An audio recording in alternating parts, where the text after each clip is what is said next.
This is the Big O Show. This is the Big O Show. This is the Big O Show.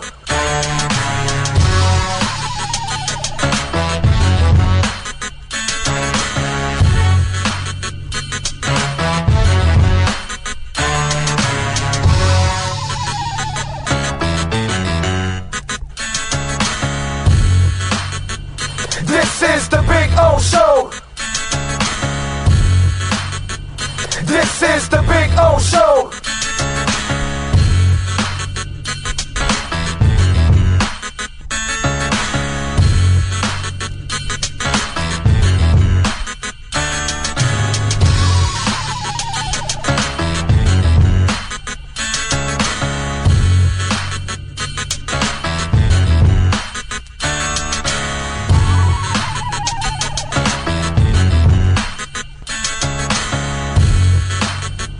This is the Big O Show.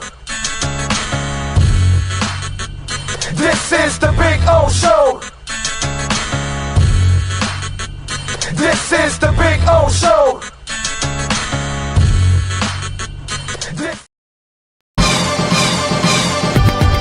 Where can you drive the new 2025 Acura Integra for only $289 a month? There's just one place, Acura of Pembroke Pines, the #1 volume Acura dealer. For over 16 years, EJDconstruction.com has provided South Florida residents quality craftsmanship, accurate project management, and exceptional service. That's why EJDconstruction.com is an A-rated member of Angie's List and the Better Business Bureau. When you're looking for the right custom home builder for additions or home remodeling, please call my friend Eric at 305-433-4843. That's 305-433-4843 for EJDconstruction.com.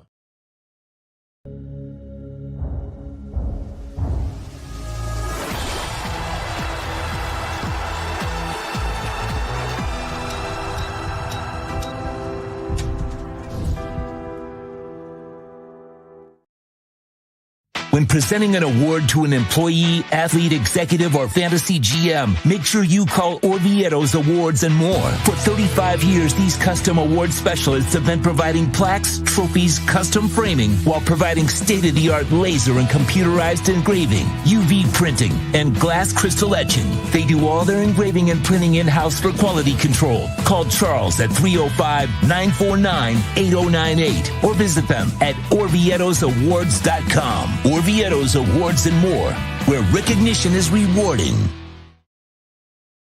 Oh, I think I know what this is.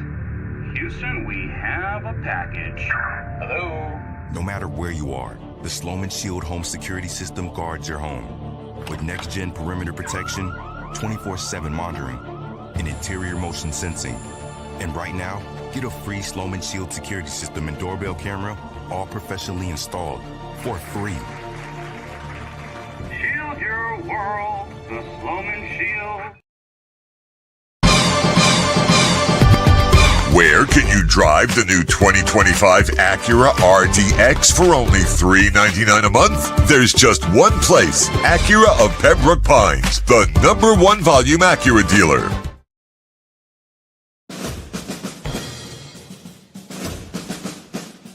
It starts every morning before the sun comes up. Projects are laid out. Plans are made. Equipment is fueled and loaded with inventory to handle all service requests. Orders are given to an army of skilled landscape maintenance professionals, certified arbor trimmers, irrigation technicians, and licensed pest management experts who fan out to communities and businesses all over South Florida. Experienced, on time, and dependable. Our staff is fully trained, licensed, and insured. Contact us by phone, email, social media, or through our website to answer all your landscape questions. We are Cutter's Edge. Total Landscape Solutions. After 4 40 years, the Big Cheese Miami is still producing great Italian food. They started in 1984. Since then, they've been winning awards while being voted the best inexpensive Italian restaurant in Miami. Visit them for great food, amazing service. Witness the decades of Cane's memories. The walls are like a Miami Hurricanes Hall of Fame. The Big Cheese delivers anything on its menu or party platter menu to your home, office, or even a park for a picnic.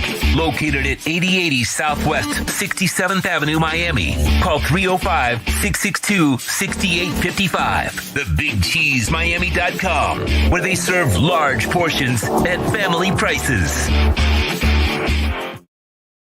It's big. It's gigantic. It's the Toyota of Hollywood Super Sale. Over 2,000 Toyotas from just $17,988. Like a Corolla LE, not $24,000, $17,988. Buy with 0% financing, 0 down. Join the fun and get a super deal at Toyota of Hollywood, the #1 volume Toyota dealer on 441 between Hollywood Boulevard and Sheridan Street. Open till midnight.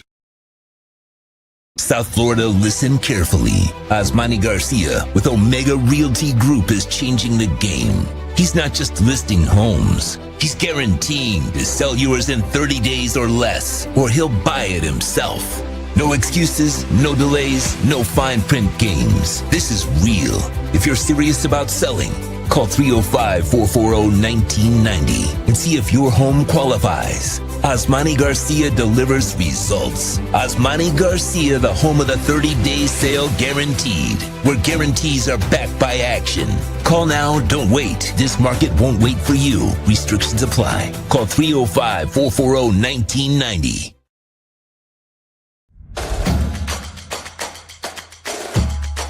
Welcome to Caneswear. New store, new items, same great experience. Family owned and operated since 2010, Caneswear has the latest merchandise from the Miami Hurricanes, Miami Dolphins, Florida Panthers, Inter Miami CF, and more. Come visit us at our store in Davie on University Drive, just south of 595, or online at caneswear.com. Caneswear, the spot Miami fans shop. Before you buy or lease a Honda, Volkswagen, Hyundai, or any other model, compare Subaru, rated #1 in safety at Subaru of Pembroke Pines. Buy with 0.9% financing, 0 down. Forester with symmetrical all-wheel drive, $259 a month. Crosstrek with symmetrical all-wheel drive, $239 a month. During the Subaru A Lot to Love event at Subaru of Pembroke Pines, South Florida's #1 volume Subaru retailer. When it comes to your smile, confidence is so important. At Moody S Dental, they provide the services to get your smile back. This family-run practice prides itself by offering the latest technology to give your family the best experience possible. Moody S Dental has been in business for over 30 years with offices in Hialeah and Plantation. They accept most major dental insurances. They provide free new patient exams, 20% off select treatments. To qualify, please follow us on Instagram at moodys.dental. Moody S Dental has been in business for over 30 years. To schedule an appointment in Hialeah, call 305-821-0231. In Plantation, 954-692-6825. From Invisaligns, dental implants, same-day crowns, and the preventative care and preservation to get your smile back. Go to moodysdental.com to find out more and tell them Big O sent you. If you're looking to take your home or business to the next level, then RM Contractors can assist you. RM specializes in new residential turnkey, new commercial turnkey, home and office remodeling. Call them for free estimates. Serving all of South Florida, licensed and insured. Call Ray, 305-345-3649. You work hard to create the perfect atmosphere. You dream it, we'll build it. RM Contractors, 305-345-3649. Or Instagram at RMC Fisher Island. Hi, this is Jeff Welt from Welton Rayom. Dan and I have been in business together for over 22 years. We're not your typical lawyers. When Dan's not working in the office, he's flying his stunt plane. When I'm not in the office, I'm either getting tattooed, bowling, riding a motorcycle, or going to concerts. We might not be your typical attorneys, but we are aggressive attorneys, and we'll do whatever it takes to get you what you deserve. Consultations are always free, Call us anytime, 24/7. Welton Rayom can help. Where can you drive a new Acura ZDX for only $439 a month? There's just one place, Acura of Pembroke Pines, the #1 volume Acura dealer. The viewpoint statements or beliefs expressed on the following program by the host, guests, or callers are not necessarily the opinions of FantasyXS.com, Media Group Inc. ownership, management, sponsors, or website. When it comes to South Florida sports teams, very few in the media have witnessed, lived, and covered it like the Big O. Let's start the program dedicated to your favorite South Florida teams with a passion that's unmatched. The Big O Radio Show is on. Here's the Big O. Good morning, boys and girls. Welcome aboard. I hope you all had a fantastic weekend. I hope your weekend was, I don't know, about half as good as mine, since I got to see AC/DC, and they were fantastic, man. Wow, they were good. They were good. They were good. Good old Angus, 70 years old, and still has amazing stamina. Woo! Anyway. So, lots of things to talk about. The Panthers, of course. That was beautiful. That was a Picasso. They came out aggressive as hell. So you knew that they came out ready, because Game 6 wasn't necessarily a, let's say, a normal Panther game. Let's just call it what it is. Yesterday, not that you're supposed to win 6-1 all the time, and, let's chill out here.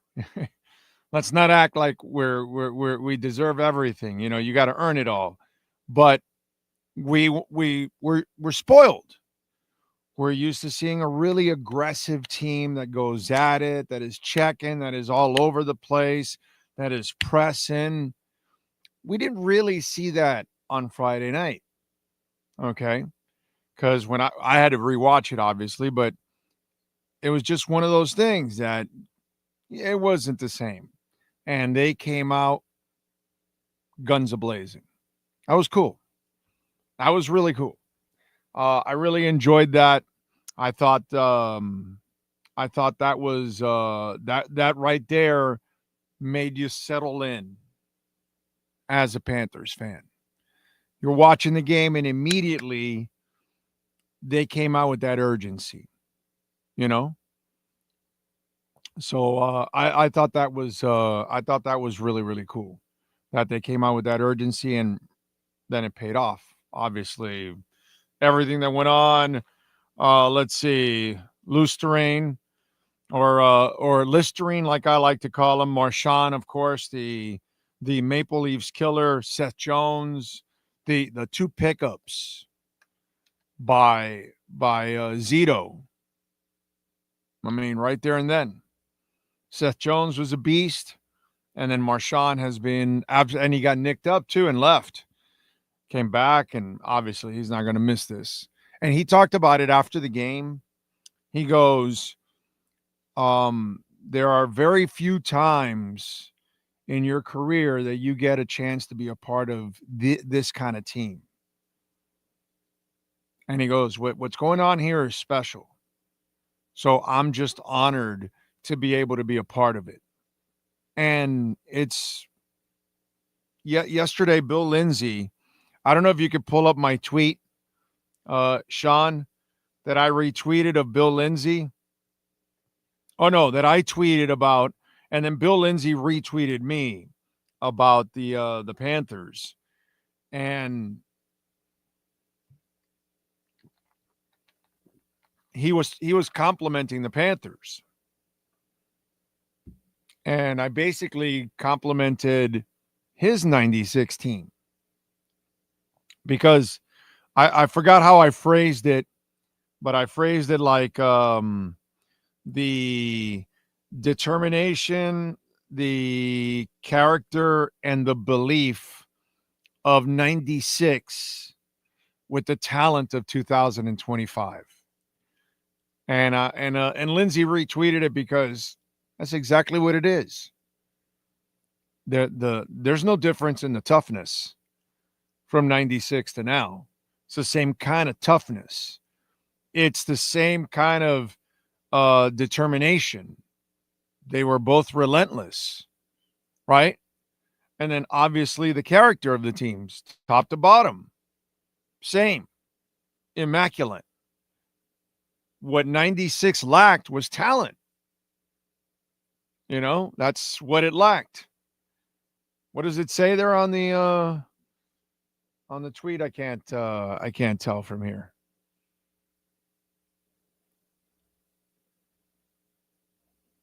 I don't know what I can't read it. You're going to have to read it because I can't even see it myself. So I don't even know if the listeners or viewers will be able to see it. You put 1996 toughness, dedication, and belief with 2025 talent, perfect combination, time to hunt, and then you got the perfection. And you put that above Bill Lindsay's. That was full throttle, pedal down, turned up the heat, brilliant performance. Team was heart, ferocious desire, round 3 untapped, moving on. It's just his team was the same.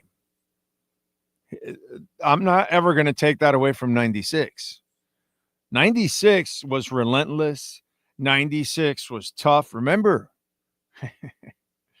let's not forget, the beauty of 96 is they have no room for error. They can't score with a fistful of dollars in a whorehouse. So they had to score 1 goal or 2, and that's what they were going to win the game. They didn't have the firepower of this Panthers team. They didn't have the offensive talent of this Panthers team. You know what I mean? But all those other characteristics, 96 had it. It's just, you know, you're going up against Forsberg and the boys and the Avalanche. Some of you are too young for that shit. But the team that they went up against in 96 with the Avalanche, they freaking loaded, dude. Plus Patrick Waugh between the pipes. You know what I'm saying? So no wonder you got swept and you lost, because you finally got to a point where your talent just wasn't enough. All the grit and all the toughness and everything and all the defense can only help so much until you got to score. And 96, you couldn't match it. It was a miracle you got there, but you got there because you had those other 3 things. You just didn't have 2025 talent. The only way you beat that Avalanche team is with this team now. That's the only way, you know? And that's what I love about watching this team right now. It's all those characteristics that you need from any hockey team to get to this point. And then you got to have the skill. And the skill is up and down, Bennett and Verhaeghe and Kachuk and Barkov, and you just name it, and Marchand and it's just up and down, you know. And when you have defensemen like Kulikov and Seth Jones and Ekblad, and you know, man, this is really fun. This is really, really fun. It's really fun to see, and Bill Zito has got the magic touch right now. He's got a great feel for the league. He's got a great feel for his team. He's got a great vision. You know, we talked about this for the Dolphins, that the Dolphins need to develop one vision. This is who we're going to be. Okay, now we're going to find the people that are going to fill that. And if you're not good enough, then we're going to get somebody else, but you're going to fill this. This is what we're going to be. This is our identity. We want to fill this. If you can't do this, then you're off and running, next person, off and running, next person. Not, hey, tell us who we're going to be. Well, this iteration of the Dolphins, and then this iteration of the Dolphins, and this iteration of the Dolphins. No. You got to define who you are, like the Steelers have, like the Ravens have, like the Green Bay Packers have, like the Chiefs have. You got to define yourself and then believe in it. Detroit Lions now, define yourself, and then all hell, you go through that and say, this is who we're going to be no matter what. Well, that's what the Panthers are. And Zito now continues to plug in the players that fit all of this. It's beautiful, man. It's beautiful. It's beautiful. It is absolutely awesome. Great performance last night. Clutch performance, tough performance. The kind of stuff that just makes you really prideful about everything going on, man. Absolutely awesome. By the way, do want to remind you, Welt and Rayom, a proud sponsor of our program. We love talking about Jeff Welt and Daniel Rayom. They know how to get it done. 954-966-4646, from bankruptcy to homeowner property damage, condo damage, criminal defense, business owner claims, commercial litigation, personal injury. Please call my guys at Welt and Rayom. Consultations free. And of course, lots of our listeners have already used them, and so did we years ago. They took down Progressive, so they can handle the biggest cases, and they got ice in their veins like the Panthers. Just like you saw that performance in Game 7, that's the performance you get in the courtroom from Jeff Welt and Daniel Rayom. 954-966-4646. All right. Let's see, what else do we have? Ira, by the way, will join us at the bottom of the hour. Bitcoin is at 103,361. It hit 106 last night. Then we went back down. Got a bad credit rating. Our credit rating with Moody's went down, which is not good, but it's kind of expected with all the debt we have. But it is what it is. What are you going to do? What are you going to do? Remember, you can make a donation to the show, Cash App or Venmo at Cash Big O Show. That is Cash Big O Show, Cash App or Venmo. Ho Yoon, thank you, sir. Appreciate you as always. It's like clockwork every week. Thank you, thank you, thank you for your generosity. You help keep us going, my brother. Thank you very much. That is very kind of you, and helping us for the Spain Fund. As you're doing. Thank you, thank you, thank you. What else do we have here going on? Cash App or Venmo at Cash Big O Show. That is Cash Big O Show. Cash App or Venmo, and you can make a Bitcoin, Ethereum, Solana, and or Chainlink donations. Any of those. We always appreciate it. Kevin Speedy, thank you for the love on the super chat. Ross Greer, Riley, Mickey, hope you were watching. Yeah. Oh, man. What can I tell? How about Inter Miami? They should be watching too.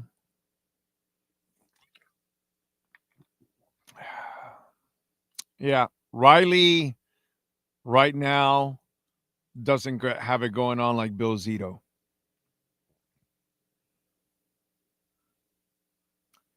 The Dolphins don't have an identity like the Panthers do. The Heat or the Dolphins, they're not clutch teams. They're not tough teams. They're mentally weak teams. That's what those two franchises produce. It's tough because you have the right coach in basketball, you have the wrong coach in football, and at general manager right now on either side, it's not working.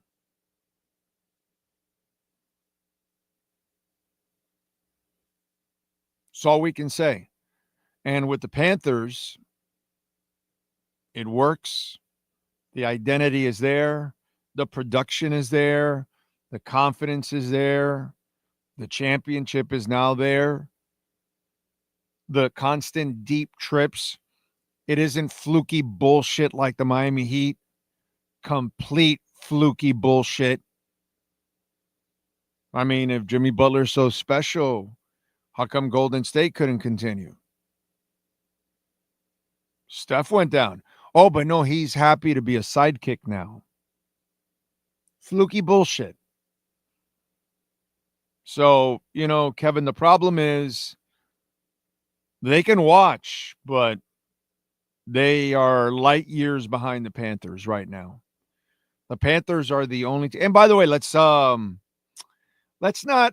let off Inter Miami off the hook, because you have billionaires that are willing to spend and they've gotten taken for a ride. It's funny, huh?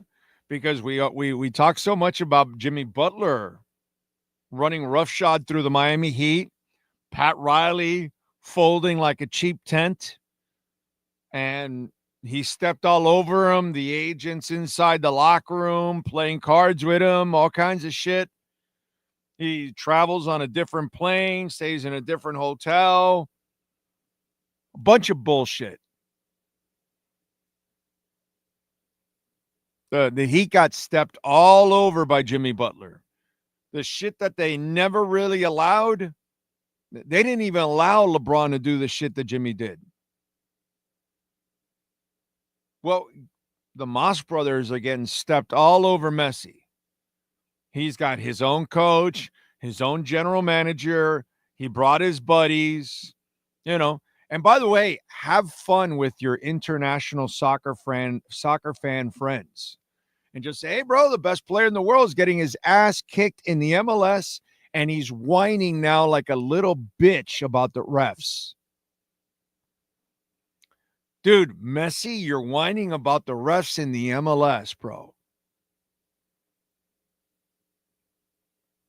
I guess all those stacked teams helped him or something. Is that what it is? But he's got a stacked team here. He had the best record in the MLS. He's got his buddies there playing. How come they're not winning? He's got his coach. He's got his general manager. He's got all the players he wants. Every player he wants. The Moss brothers have done everything he wants. Where are the results? It's interesting. That's what's going on in Inter, bro. That's an embarrassing choke job. And hey, international soccer fans, I'm sorry, dude. In South Florida history, Lionel Messi is a freaking choker, bro. A choking dog. A phony. The guys come here taking a bunch of money and produce jack shit. All they're doing now is going in the other direction of the standings. These fools might be out of the playoffs or a play-in or some shit like that. I don't care what you did in the World Cup or in Barcelona or any of that shit, dude. PSG, you can kiss my ass with all of that. What are you doing here, dude? That's what I want to know. All it's turned into is a freaking novelty for Argentine soccer fans. Oh, and by the way, they're not even showing up.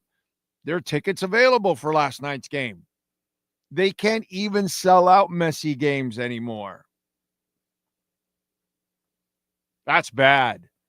You're building a new state. Oh, and the best thing is, it's working so well, they're re-signing all these idiots. I mean, it's just fantastic. It's a beautiful money grab. Listen, if you're Argentine, fantastic. Outside of being Argentine, who gives a shit?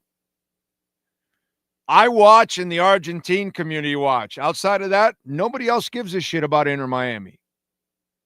Way to go, Moss brothers. Way to connect.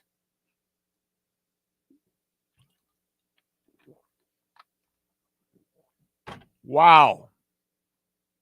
Eso es un descaro. What's going on there? Messi un descarado is what he is. Nothing more, nothing less, dude. Un descarado who's come here to collect a bunch of money, and there's nothing, bro. And by the way, have you seen the midget get pushed around? They take the ball away from him now all the time. Have you noticed that? Oh, you don't watch anymore, Sean. You don't watch anymore. They go by the little guy and say, hey, give me back the ball. Get the hell out of here. Go have some churrasco. Yeah. Yeah. They're taking the ball away from like it's candy from a baby now. And so the little boy's pissed off now. So he's whining to the refs, whining to the league. I am Messi. Give me everything. I don't really want to work for it. I'm bringing my broken down buddy here and my other buddy there. And yeah, go ahead, bro. Keep signing these old farts for more years to come. Yeah, because that makes all the sense in the world. Almost as much as having Matuidi take up a DP. Almost. That's king-size stupidity there. Yeah. Inter Messi Friends Club. That's exactly what's going on. I'm sorry, Sean, what were you going to say? No, I still watch. It's just not must-see anymore. No, it's not. It's definitely not must-see. But so did you notice how they take the ball away from him now? No, I've been watching it. They've been doing it all. Either that or they run right by him. Yeah. Two things happen. They just get physical with the little guy and say, get out of here, bro. This is a physical league, you little runt. Get out of my way. And he still hasn't picked up on it. We should make fun of him. Everybody should make fun of Inter Miami and Messi instead of anything else because es un descaro.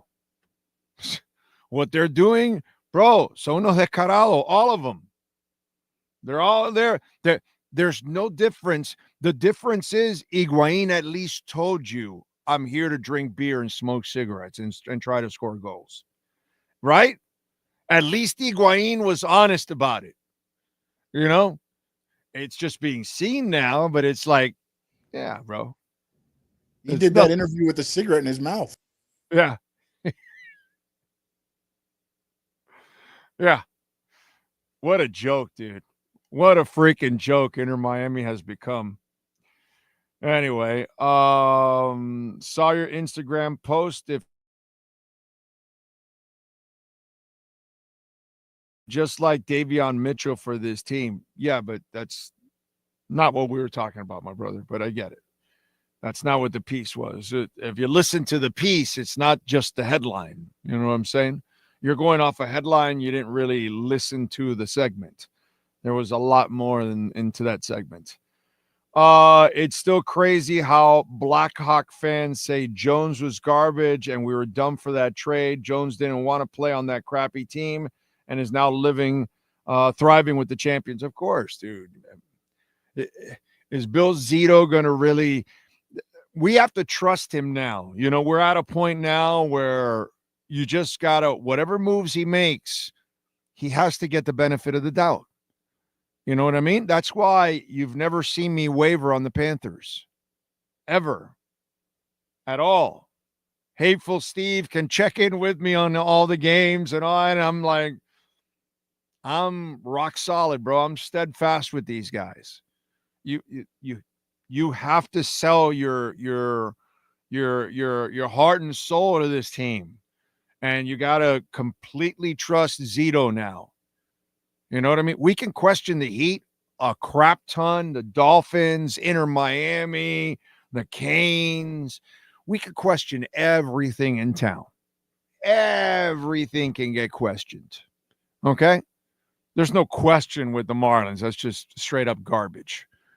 But everything else that they're actually, all these other places, they're actually trying to win, but they're incompetent one way or the other. Okay?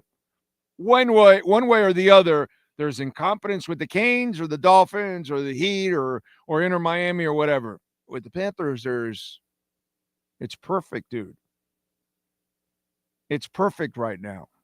So we just got to enjoy the ride, you know, and go with the ups and downs. So you win 7 with Toronto. Okay. Toronto's a hell of a team. They were very desperate to get over the hump. There's a lot on the line. Everybody talks about breaking up this team and all that crap. So they were going through their own hell, plus the expectations in that city for that team. So listen, man, and they're super talented. It wasn't going to be easy. Panthers got through in 7. It is what it is. We move on. Let's go. Now it's the Canes and their ugly-ass uniforms. And by the way, the Panthers need to pound the shit out of Carolina because the real Hurricanes are here in Miami. And we don't have ugly-ass jerseys like that one that they have with the Canes across it. It's just boring, lame, and ugly. Just for that, they deserve an ugly beatdown. Just want to say that. I think it's important to lay an ugly beatdown on them. Okay? Anyway, all right. What else do we have going on in the world of sports? By the way, Ira will join us in a few minutes. We'll talk with the insider of the Miami Heat, and we'll talk a little NBA, obviously, since the conference finals are now set. We'll get his thoughts on the conference finals and the Miami Heat and their disastrous situation that they are in, because I don't see any light at the end of the tunnel for them for several years. Several years, they're going to go like this. It's probably what's going to end up happening. So Orlando City, you know what? Let's do this. Let's get to our 3A graphics sports calendar with the amazing Alan Blanco, 786-618-1443. If you're looking for custom printing and embroidery, please call my guy, Alan Blanco. He'll take care of your company, your school, your corporation. You're going on a trip or you need uniforms or whatever it is. 3A Graphics can handle it for you. 786-618-1443. Ask for Alan Blanco. He's going to answer the phone anyways. That's the owner's phone right there. But sometimes the secretary does answer because he might be on the floor doing something. So you never know. But call my guy, Alan. He'll take care of it. Panthers get it done. They pound the Maple Leafs 6-1. They win the series 4-3. They move on. Tomorrow, we start game 1 of the Eastern Conference Finals on TNT at 8 o'clock. Panthers at the Hurricanes. Panthers plus 100 on the money line. Hurricanes minus 120 on the money line. Thunder pound the Nuggets yesterday, 125-93. Game 7. They win. They advance, move on. Game 1 of the Western Conference Finals starts tomorrow. T-Wolves at the Thunder, 8:30. And then Game 1 of the Eastern Conference Finals will be on Wednesday, Pacers and the Knicks. And that'll be at 8 o'clock. Inter Miami loses to Orlando City, 3-0. Saturday, they will take on Philadelphia on the road. Boys are going down in the standings. By the way, locally, Miami FC defeated London United FC 2-1. Saturday at Pitbull Stadium, they'll take on Birmingham Legion FC. And Fort Lauderdale United beat Lexington on an own goal, 1-0. Hey, man, Lucky is also helpful. Tuesday, they'll be at DC Power at 7. So that's your 3A Graphics sports calendar. All righty, let's talk a little basketball with the one and only Ira Winderman and our Acura of Pembroke Pines Miami Heat and NBA report. Heat fans, time for the best insight of your favorite team with insider Ira Winderman, exclusively on the Big O Radio Show. It's the Acura of Pembroke Pines Miami Heat and NBA report. Here's Ira Winderman. All righty. How you doing, Ira? Good morning to you, sir. I'm doing good. Just getting ready for a big Knicks playoff series in the conference finals for the first time in 25 years. For all you and I have spoken about on our Acura Pembroke Pines report and the Heat struggles and everything that's going on, the one thing I noted in my Ask Ira today is over the past 25 years, this will be the Knicks' first appearance. The Heat have made 9 in the conference finals. So please have some perspective. Big O, I don't know if you saw when the Knicks beat the Celtics, the celebrations in New York, and they were climbing, electrical poles, and they were taunting fans of other teams.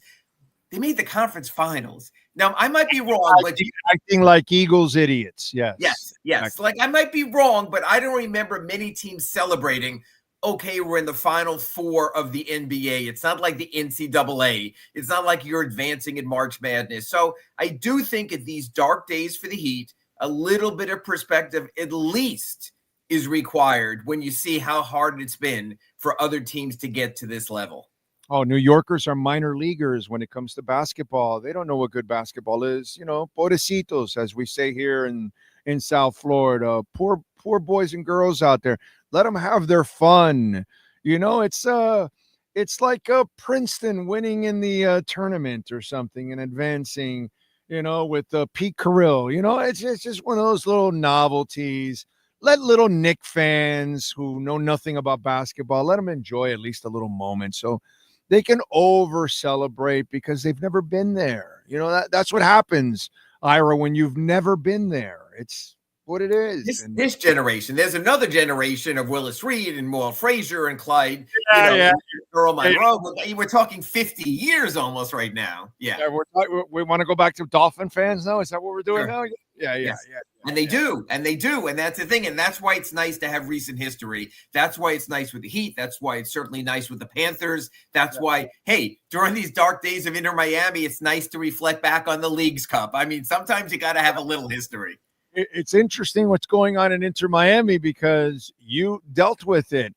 It's funny how Jimmy Butler did the things that LeBron James could never do, yet LeBron James was producing and getting to finals and winning them, and yet he didn't have the leeway and all the crap that he could do and his agent hanging around in the locker room and playing cards with him or whatever. None of that ever went on with LeBron, and the Heat paid a price for allowing a player to step all over you. Well, Inter Miami is paying a price now because Messi's got his friends, has his coach, has his own GM.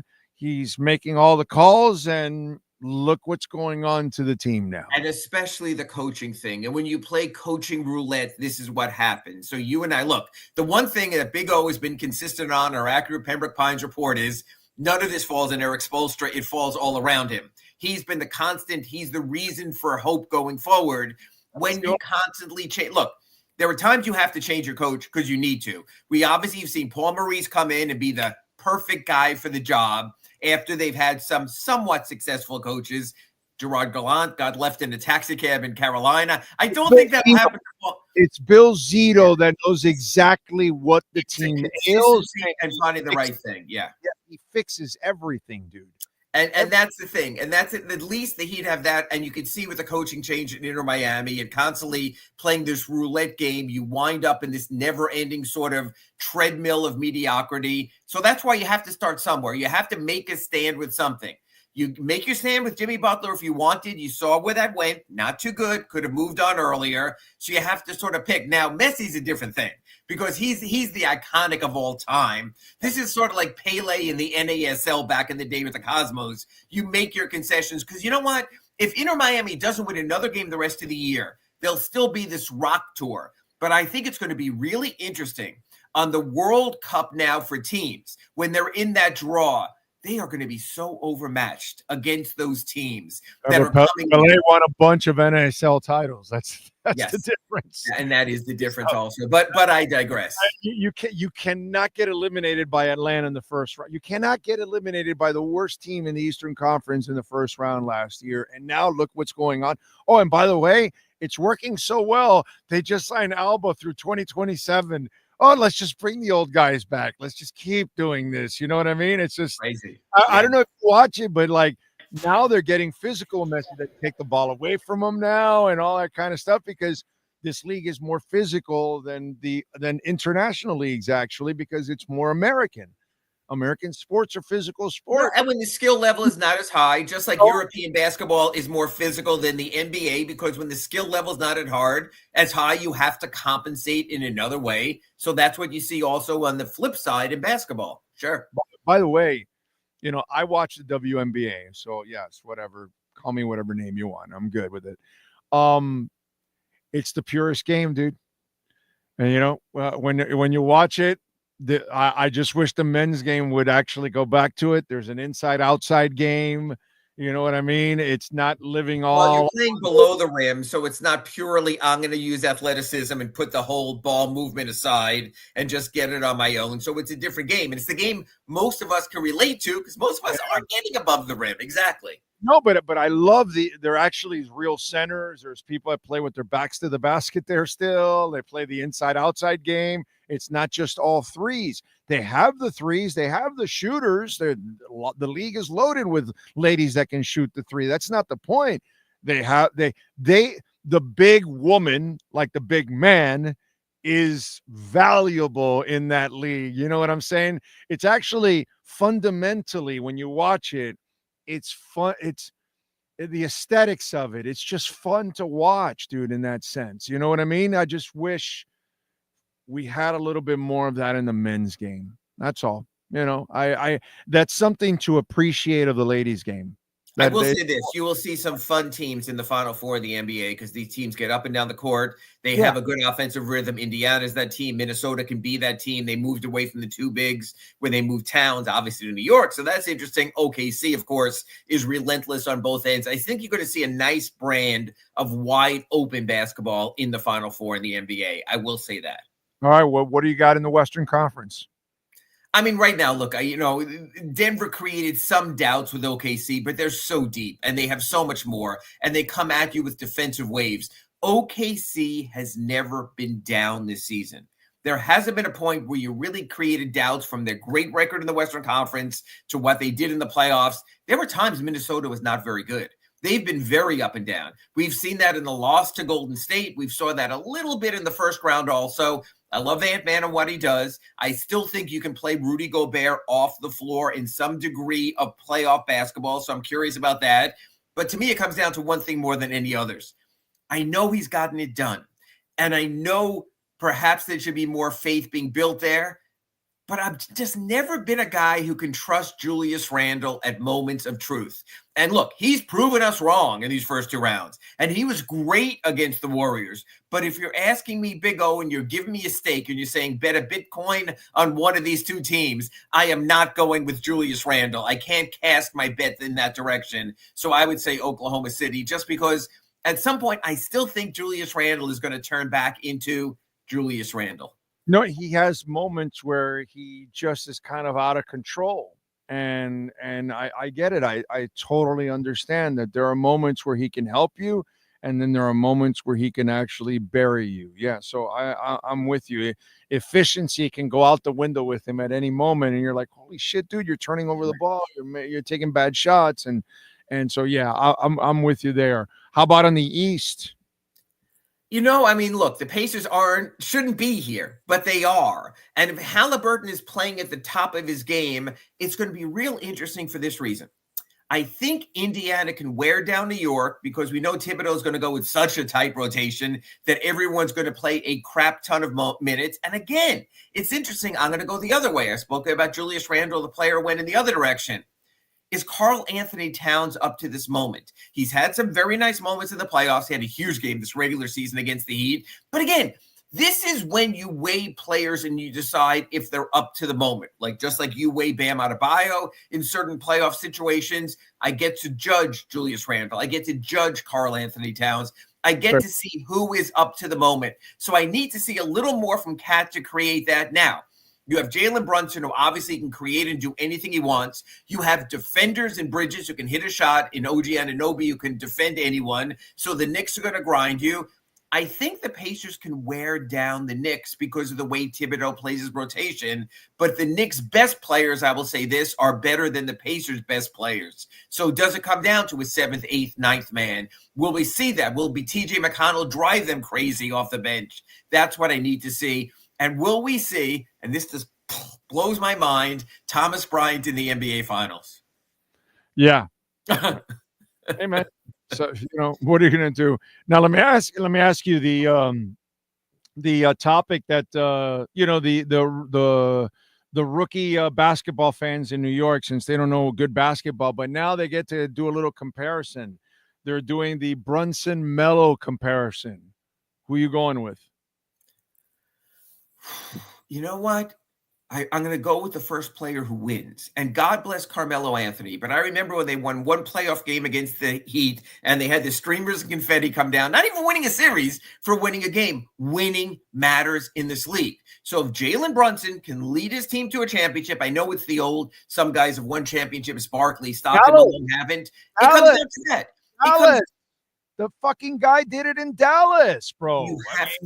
But you have to get it done at the highest level. But you proved he had balls in Dallas, dude. Right. I mean, but I need to see a championship. It's just like, next week, this coming weekend, we're going to have the Indianapolis 500. And all the drivers are talking this weekend how you can win the series championship. You can win different races. You have to win the big one. That's going to be with you your entire career. So if you're asking me right now, Melo's had the Hall of Fame career. Go with him now. If Jalen Brunson wins a championship this year, next year, going forward, that will change my idea on the equation because it's always about the ultimate star. Jimmy Butler, great Heat player. Going to have his number retired. I understand all that. But not in the pantheon of Dwayne or LeBron or even Chris Bosh, who won championships. It still matters. That trophy matters a lot. That's where I think the ultimate judgment winds up being made. I go Brunson over Melo for me because for me, Brunson is even closer to being more of a complete player. He makes people around him better. I actually think Brunson has already proven to me that he's a better basketball player than Melo. Is Melo the better shooter? Yeah, dude. That's not even up for debate. The guy had a beautiful shot. It's just something you can't teach. Totally. Either gifted with it or you don't, and he is gifted with it. But Brunson's toughness, where he can shoot from the outside and he posts you up as a little guy. Yeah, you know what I'm saying? Hardaway, a lot of Tim Hardaway in him. But the defense on both is lacking. They're not two-way players. That matters. Dwayne with Brunson has an excuse. Brunson has an excuse for not being a great two-way player because he's a small guy. Melo that matters. Really have an excuse. That matters. Yeah, but that matters. Look, both quality great players. Let me see who wins the championship. But what Brunson has done, and again, it's interesting when we talk about the Heat and what you need to do. What you need to do is find a steal in free agency. Look what the Knicks did with Dallas. They paid Jalen Brunson less than the Heat paid Tyler Hero on this current contract. Dallas wouldn't give him the extension. They gambled. I know his dad's an assistant coach in New York. They had an edge there. But that's what you have to do is you have to go out. Look, everyone talks about get the Durants, get the Giannis's, get the guys, the big names that come on the market.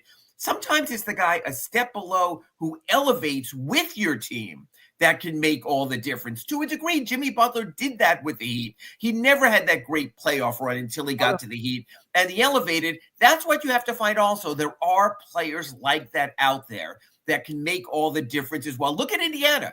They had an all-star level center in Domantas Sabonis, but they saw something in Tyrese Halliburton, who certainly was not at the level of the Giannis's and the Jokic's, and they saw that this guy could be our guy. That's what you have to find. You have to find maybe the A-minus superstar and say, in our system, he could be the A-plus superstar.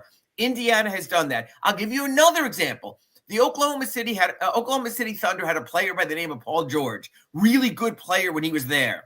But they said, you know what? A whole bunch of draft picks and this Gilgeous-Alexander guy, that might work for us. When you look, Big O, at these Final Four teams, almost each of them has had a player who was not the ultimate player before he got there and became the ultimate player. That's what you have to define. It's not always as easy as getting a top pick, getting an Ant-Man, getting an Anthony Edwards, and working from there, which is the tried and true method, whether it's Wembanyama, whether we're going to see right now, whether it's Cooper Flagg, but it's also getting someone at a value and making the most of it. That's what the Heat need to get back to. Okay, so what you're telling me is your gut is telling you now that maybe the Heat might be going in the direction of trying to get lucky to get that third piece to go along with they like to get lucky. First two pieces, or not what I want to do, blow this shit up and sell those two, because if you don't, your season's going to end up like a Mexican naval ship. Okay, I don't know if they're going to hoist the flags to go under the Brooklyn Bridge, but all I'll say is this. The world has also changed since the end of the Heat's regular season. It has, Big O. Jason Tatum's going to miss probably a season.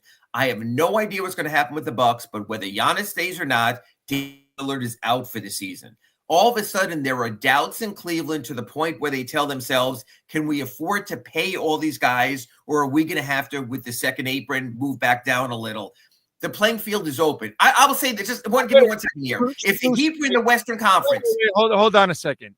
Strus is the ultimate motivator. Why would they break this up? Come on, dude. Keep it all together. Exactly, because it takes more than that. What I would say is this. If the Miami Heat were in the Western Conference with this record, with this roster, with this situation, I'd say, Big O, who the hell are we kidding? There are so many quality teams ahead of us. And now you've got Dallas getting Cooper Flag. Pull back, because there is no immediate future. But it really is remarkable how all the great first-round picks, Wembanyama, Cooper Flag, go west, where if there is a Giannis relocation, it probably will be west. LeBron went west. The players went west. The Heat are very, very fortunate to be in the Eastern Conference. You're going to argue that can tease you too much into believing something that's not as likely. What I'm telling you is this. Oklahoma City Thunder dominated the regular season, showed they have the mettle to get it done in the postseason. Big O, next season, I'm going to ask you this question. Who is the dominant lead dog in the Eastern Conference next season? Do you have one? Do I have one in the Eastern? Fact that you're pausing tells me all I need to know. Yeah. No, but I get that there isn't a dominant, but I know it's better than Miami. Boston's better than Miami, even without Tatum. With Jaylen Brown leading them, I still think they're better than Miami. The Knicks are better than Miami. The Pacers are better than Miami. Sure. Orlando has more potential to be better than Miami. Detroit with Cade Cunningham. Detroit is on the way up also, along with Orlando, so that'll be a pain in the ass. The other teams I'm looking at right now, Atlanta, Chicago, whatever, Toronto, right, the Flotsam and Jetsam. But the point I'm just trying to make to the people out there on their Accurate Pembroke Pines report is this. There's no great roadblock. You know this from the Heat years in Riley. Michael Jordan was in the way. There were years where every other team in the league, whether he's with Cleveland, whether he's with the Heat, whether he's with the Lakers, LeBron. But that's both conferences right now. There are no great teams right now. There are no Lakers. There are more in the West, and there are more comers in the West. In other words, in the West, not only do you have a young Oklahoma City team, you have, for whatever you want to say, Cooper Flag and the possibility in Dallas, Victor Wembanyama and the possibility in San Antonio. You have teams on the come. You have teams on the rise. In the East, you have teams probably leveling off. I think the East is going to level off. What I'm saying is, I wrote about it in my Sunday column in the Sun Sentinel. Is that Shaq and Kobe? Is that the Spurs with their big three? Is that the big three for the more than the East has to offer? That's I agree with you, but again, no team in the NBA is the Lakers or the Celtics of the past, of with all the great teams that we've had in the history of the NBA in the last 30 years, 40 years, none of these teams can ever agree. And I will say this. If we were to line up the NBA, no conferences, 1 through 30, I bet you of the top 10 teams we would list, maybe as many as 7 and 8 for the best championship trajectory would be in the West. So what I'm saying is, and I wrote about it Sunday, and I don't have a definitive answer, is do the Heat allow themselves to be deluded into believing one more piece, one more tweak, and next year could be ours? Or do the Heat still have to, like Orlando Alzagari said, pull back, maybe from Bam, maybe from Tyler, maybe from everyone, draft pick, and build for 3, 4, 5 years down the road? But what I'm saying is the pathway in the East, since the Heat were eliminated on April 28th, has changed dramatically, because I don't know about the Celtics. I don't know about the Bucks. I don't know about the Cavaliers. The Knicks are a good, but like you said, not a great team. The Pacers are a good, but not a great team. In other words, if the Heat were to face the Indiana Pacers right now, I can tell you they wouldn't get blown out like they were against the Cavaliers. They would get a game or two. There's not that much of a differential. It makes the East interesting. It's not even Reggie Miller's Pacers, bro. Correct. It's not Mark Jackson's Pacers. It's not Chris Mullen's Pacers. It's not Rick Smith's Pacers. Yeah. Yes, it's just a different world. So I'm saying if you're the Heat, I could see where you think you'd have a puncher's chance. And again, like I tell everyone, when we look back every week at our Accurate Pembroke Pines report here, and we look back at the Heat of 37 and 45, if that 10-game losing streak was just 5-5 instead, we'd be talking about a 42 and 40 season, nothing to celebrate, but you wouldn't feel as far away also. So I think this season had a lot of sort of intricate parts that you can't just say burn it to the ground, that you might be able to say if we can fix A, B, and C, we could be a little closer, especially in the Eastern Conference.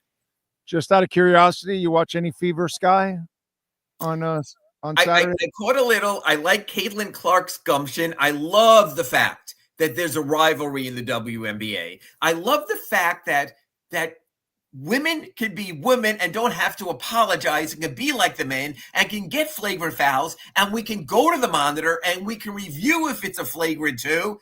Good for them. Good for them for literally taking the gloves off and playing that kind of game also. And I know, and it's not a racial thing, don't get this wrong, but I know after all the crap that Caitlin Clark took last year, I love the fact I ain't going to take it anymore. And I love Angel Reese's toughness. And there is a place for that in women's sports and women's basketball because be yourself. Yeah, they're creating something special. And I think every time the Sky and Chicago play now and play those games, and even when you see Vegas now, what Asia Wilson did against the Liberty over the weekend, yeah, there's some really interesting teams. To me, it's still a shame it gets buried on the sports schedule.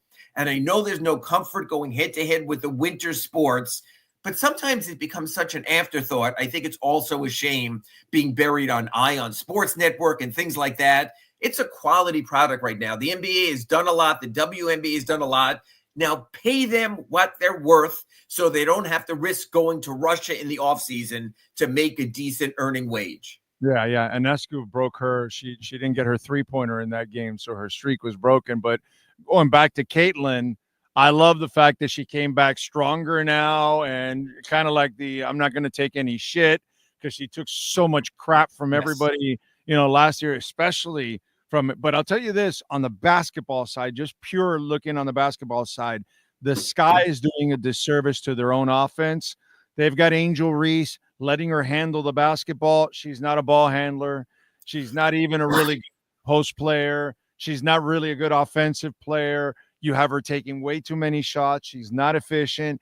She should be more in the garbage area, playing under the basket, let the shooters shoot, and then everybody misses. She's great underneath and put it all back. That's her game. When they've got her playing so much more offensively, and she's turning over the ball, and she's not efficient offensively. Well, it's like Bam Adebayo would tell us she's no Asia Wilson, but she's a damn good player anyway. Yeah, Asia Wilson is a bad mofo, like a bad mofo. Don't tell Bam that, but okay. She is intimidating. I mean it all in the most lovable and what's it called? Endearing way, bro. She's awesome, dude. She's a beast, bro. She's intimidating out there. She does a great job. She is presence, which, Lisa Leslie had it. Certain women have that, certain athletes, whatever. Absolutely.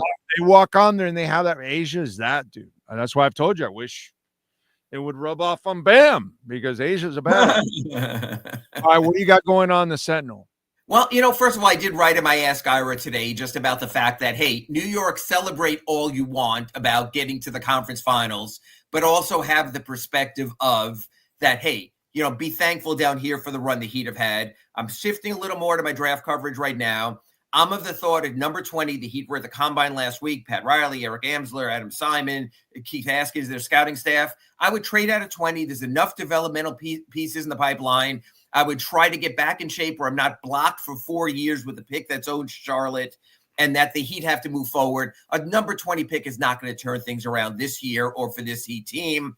I think they have to be a little, sort of like you said, a little more forward thinking and get this ship totally back in order for maybe a season or two down the road. So there'll be a story about that coming out in the Sun Sentinel, and it'll be interesting. Davion Mitchell's story later in the week. We'll have more draft coverage moving within a month. So still, as you always tell me, always something going on. Davion Mitchell is all Heat. That is exactly what you want. That is a guy you want on your roster in a big time way. We'll be featuring that later this week. So plenty to talk about next week when we're back. I like him a lot. All right, follow him on Twitter at Ira Heatbeat and catch his work there at the South Florida Sun Sentinel. Have a terrific week, Ira. We'll catch up next week. Catch you next week in our Acura Pembroke Pines report. Thanks, Big O. Thank you, sir. There you go. And don't forget, you can get electrified right now. They still have the 2024 models, the ZDX, going on right now at Acura Pembroke Pines at 15601 Pines Boulevard. You can get it for $329 a month or $439. The $329 is for Conquest or Loyalty customers, $439 for everyone else. 0% financing for 72 months. We've got the 17th anniversary sale going on right now. The lot is overflowing. All right. I don't know if the NSX is still there, but there's an NSX in there, which, that's a limited edition. They haven't made a new one in the last couple of years, but there's one in there. Nasty. That's worth the trip just to go check it out if it's still there. But you could go check out the entire line, the RDX, the ZDX. It just goes on and on. The ILX, great vehicles. And, of course, they've got a full line of certified pre-owned vehicles there, too. They look like they're brand new. Go check it out at 15601 Pines Boulevard. Go see Larry Schlossberg and tell him that Big O sent you. Tony Stampone, Pat Nasto, great people out there at Craig's Inns, Acura of Pembroke Pines. You've been listening to the Acura of Pembroke Pines Miami Heat and NBA report with Ira Winderman. When you're looking for award-winning service and great deals from the #1 volume Acura sales dealership in the Southeast United States, you go to Craig's Inn Acura of Pembroke Pines at 15601 Pines Boulevard in Pembroke Pines. Whoa, yeah, baby. All right. Good stuff. We appreciate Ira as always. Thank you all out there for tuning in and supporting the show. Ooh. What do we got here? Cash App or Venmo at Cash Big O Show. That is Cash Big O Show. Cash App or Venmo. Ocala Joe. Thank you for the love on Cash App. He says, get yourself a little Caspa. There you go. Thank you. Thank you. Thank you. Thank you. What do we have? What's the dip going on right now? If Ocala Joe's throwing in the Casper, it must be down 7%. All right. I like it. It's in that 10-cent area. Good stuff. Thank you, sir. Appreciate you. As always, Cash App or Venmo at Cash Big O Show. That is Cash Big O Show. Cash App or Venmo, and you can make a Bitcoin or Ethereum donation. And you can also make a donation to our Spain trip. We're trying to go to Spain to cover the Dolphins game and be out there all week long, broadcast from a Dolphins bar, do our pre- and post-game show from there. You can help us get there. Use that QR code there. Whatever donation you can make is greatly appreciated. Thank you, thank you, thank you. Awesome. Appreciate you all out there. Let's see what we got here. NorCal is #1 I see on the chat board. He says, rolling into work, ready for the show. Thank you, my friend. Jeff in Long Island. Oscar Rojas is smashing it. Gus 1388. Jay Gelfin in the house. Says Panthers played Panthers hockey. Cassette Morche got a clean sheet for Fort Lauderdale United. Yep. Yankees won the Subway Series, and he's smashing the subscribe button. I like it. Cosa Nostra, Roderick Freeman says, I posted on X that I was truly confident that the Panthers would win Game 7 on the road because they've done it before. Yes, sir. They've got that character, bro. Juan Rosa. Watching the game, your stomach got all twisted there, man. First quarter. Or first period, you mean. Corso in. One-Eyed Jack. Bought more Bitcoin this morning. Never stop. That's it. That is smart on your part. TJ Superman. Went to the Big Cheese on Saturday. It was great. Did you mention us? Did you mention the Big O Show, TJ Superman? Happens to a lot of people. They go to places and they never mention us. They forget, Oh, man. Jamie Zoria in San Jose. Cidola. Yeah, this Messi stuff is a failure right now. I mean, unless the Moss brothers are making money, then, hey, at least they're making money. But when it comes to what it was about winning, yeah, they're not winning. The Panthers are the only team. That's right, Alexis Palenzuela, sir. Brian Radke in the house, I see. Randy Gonzalez says, I'm not going to lie, I was scared after the Game 6 loss. But, Randy, I've gotten to know you over the years. You get nervous right away, bro. You are King Panic. So, that's kind of your DNA. Let's see. Ty in the Bronx. And Randy says, always right. Enjoy these moments. It's hard what the Panthers are doing. 3 straight years in the Eastern Conference Finals. That doesn't happen a lot. Yeah, you got to. Because this is the only time it happens in your lifetime. So for those of you that are tuning in, I'm 58 years old. I will be 59 in October 1st. Only one time in my lifetime, the Dolphins went to 3 straight Super Bowls and won 2 of them and were dominant. Never again. Only one time did my Miami Hurricanes win 4 championships. I know they won 5, but 4 within 83 to 91. Domination like I've never seen before. Never have again. Never will. Not in my lifetime. I saw the Marlins. We got the greatest general manager of my era in Dave Dombrowski, who has been to so many teams. He built the 97, and built the 2003 in the fire sale. 2 titles in 6 years. Never saw it again. At all. The Heat from 06 to 13 won 3 titles. Went to the finals 4 times. Never saw it again. Never will see it again. Panthers, now it's 3 straight Eastern Conference Finals. They got a shot to make it 3 Stanley Cup trips, maybe win the second one, like the Dolphins back in the day. Do you think we're going to see this ever again? I don't know how many times I got to repeat it. It happens one time. It just doesn't happen over and over and over again. And if it ever happens again, it'll be when you're dead and gone. Dead and gone. I am nearly 60 years old. That's a lot of sports.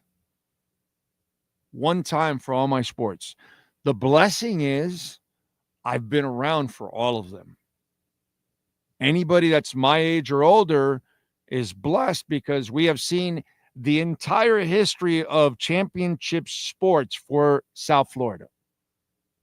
Every championship run. So I'm super blessed. But I've realized it's a flash in the pan. It happens once, and as Santana would say, se acabó. Embrace it, man. Embrace the shit out of this.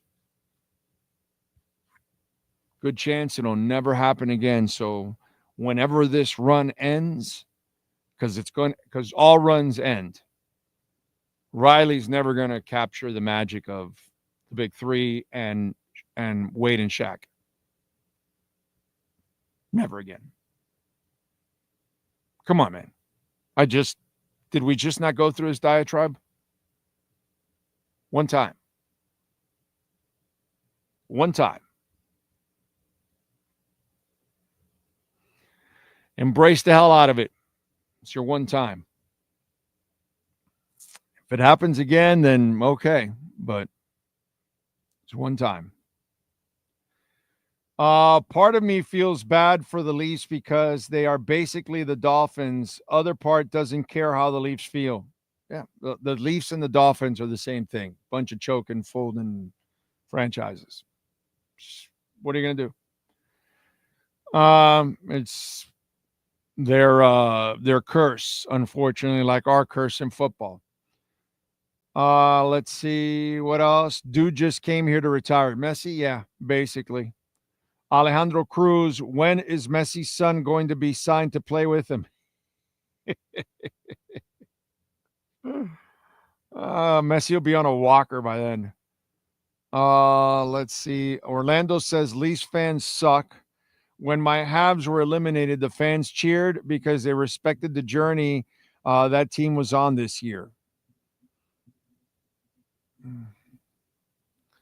Habs have such a rich history and championships in their history.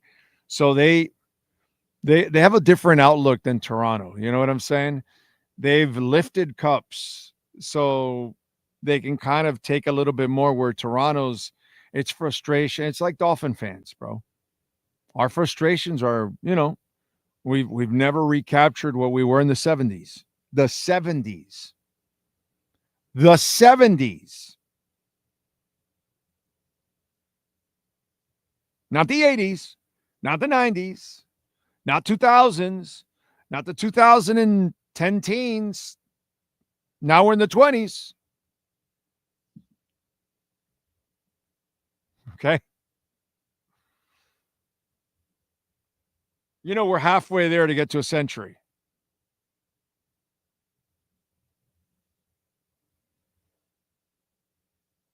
Did I depress you on that one? Big O talking about soccer is just embarrassing. This Romulo guy, Sean, Big O talking about soccer is just embarrassing. You know what to do to this clown, right? Okay. I blocked him on my end.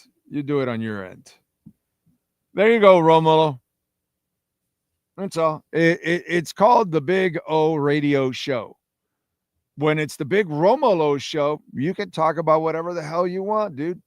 But on my show, I talk about everything. Life, investing, politics, entertainment, music, soccer, whatever, my brother. I'm a well-rounded person. I can talk about all kinds of things. I'm not a freaking Neanderthal like you that just has his blinders on and wants to just talk football, because that's what you sound like, the dude that just likes football. So the beauty is, bro, I can just block you and get rid of your ass. And I just did. There you go. You don't have to worry about it, my man. You don't even have to listen if you don't want. You can haul ass also. What else do we have? Some of these people think like they're going to insult me or they're going to worry me or something. I calmly will send you to hell and tell you to get lost and go play on the highway, bro. I don't give a shit. If you don't like what I'm talking about, go find somebody else, dude. Pretty simple. It's a free country, my brother. And that's why I feel free to bash an idiot like you and say, hey, bro, it's my show and I talk about whatever I want. So if you or anybody else doesn't like it, your ass can get the fuck out of here. Let's see. What else do we have? The Saudis gave Argentina free World Cup. Messi was choking in the championship league after year. Refs gave him 1 billion penalties. Well, maybe he wants the MLS to give him a bunch of penalties. But what Messi is doing here is a joke. He's one of the biggest chokers in South Florida history. When I look at Messi, all I see is choker. That's it. All I see is Dolphins and, this Heat team now, which is soft and a bunch of chokers. Yep. That's what I see.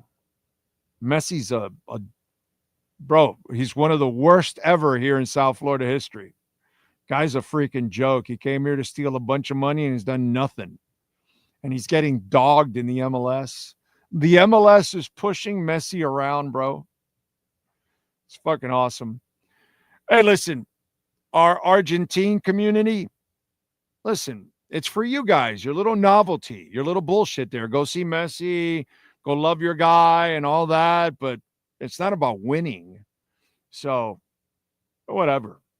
Go enjoy garbage soccer. Captain Saki, what's happening, buddy? Alex, Paul Maurice is building a nice legacy in South Florida. Another Stanley Cup puts him up there with Shula and Riley on the Mount Rushmore of South Florida sports.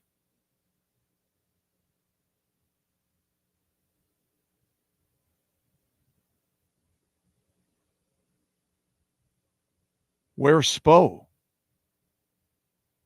What is wrong with you? Don't do that, bro. Riley's the architect. Spo's the better coach. Okay? Spo's a better coach than Riley. I watched both. I watched all of Riley's career. Okay? I've seen Spo do more with less than Riley ever has.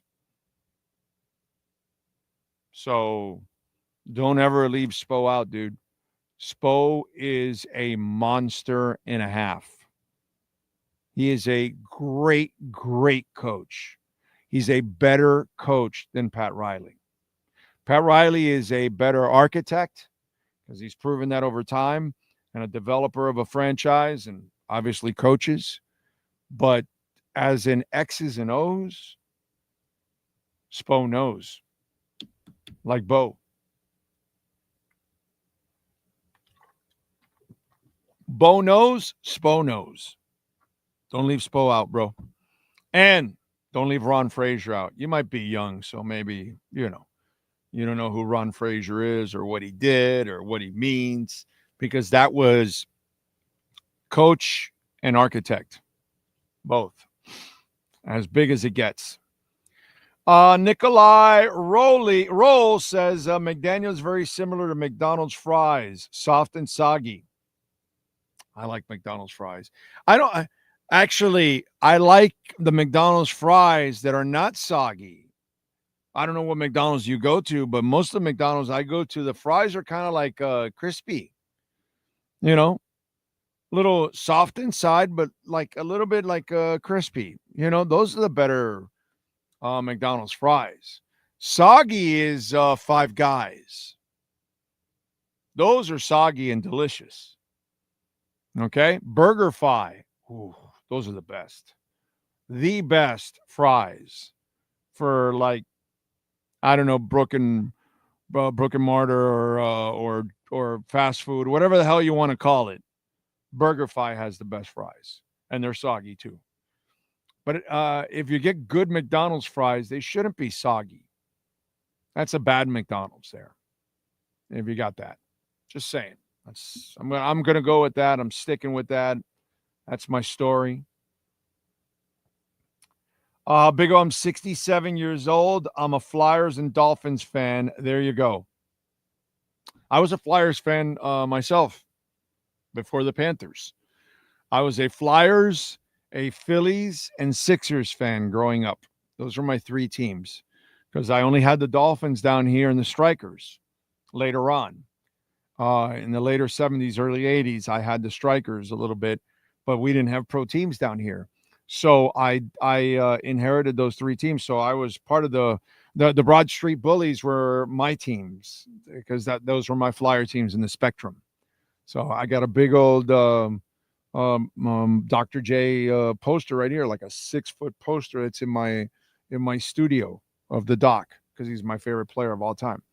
So I can relate a little bit with you there because before, once I got my Heat, I dumped the Sixers. Once I got my Panthers, I dumped the Flyers and so on and so forth, So, yeah. What's it called? Anthony Kyle Campos. Let's see. Major props to Sam Presti. Thunder GM won that Clipper trade by Miles getting SGA for Paul George. He's living in 2032. What else? I'm 47 in 82. I was 4 in 85. I was 7. So to me, that doesn't count because I was too young to remember. My clock's ticking as it feels like I'll suffer the same fate as the Cubs and the Red Sox fans. Yeah, it could happen, True Fin fan. Yeah, we may never see another. The championships I saw for the Dolphins, I was 7 and 8 years old, which, I remember like being a part of watching it with my dad and giving 5 and all that and wearing a Dolphins t-shirt. I remember that night as clear as day. But can I say like I remember the plays and the games and the moments? No, of course not. No. That's after the fact, after I grew up, that then I watched those games again or something, but not at that moment. So at 7 or 8 in 73 and 74, you're really not enjoying the championship like I normally would. So while I was at it and I was living, did I really get to really enjoy it like I would now? No. But hey, that's all I got. That's all I got, and all the way till now. And so what's going on with these guys, I'm going to appreciate it because whenever it ends, it'll never come back again. And that's the sad part. Big Johnson says Canadians have no choice. They were completely shut down from the beginning, couldn't barely get a shot in. How was the concert? The concert was excellent. And by the way, thank you all for reminding me because we figured it out after that Morrissey had also canceled ours because the article I read said that it only canceled a couple concerts and he went back on tour and that, June would be reset. So now it's not June, it's January. So it's not till next year that I get to see Morrissey. So that sucks. But the AC/DC concert was excellent. Excellent. That was a lot of fun. Gotta say. That was a lot of fun. Let's see. I wish Pat Riley and Stephen Ross listened to the Big O Show. Maybe they can turn things around like you did for the Panthers. They did listen to me. That is true. I said, you've got to trade Huberdeau for a star. You cannot be led by Barkov and Huberdeau. You'll never win because they're two goobers. You need somebody that's going to, light the fire. You're right. They did listen to me. And they went and got Kachuk, and then the rest is history. You are correct. The Dolphins, they don't listen to me. In the Heat, they don't listen to me. They don't trade X when I tell them. They don't trade Butler when I tell them. They extend Tua. I'm sorry, not Tua. McDaniel. They extended. Oh, no, they guaranteed money for Tyreek. Yeah. They make a move for Kyle Lowry. Yeah. Yeah, the Heat and the Dolphins lately would be much better off listening to me. You are correct on that. Yeah. Yeah. Unfortunately, that's just kind of the way it goes. Hey, I'm on a roll now. Only time ever in my life. That's just the way it goes. When the roll ends, it'll never come back again, folks. Trade Tyler by the deadline. Didn't I say that? And now they kept him. And Riley scared the shit out of me by talking even about extending him. And, oh, my God.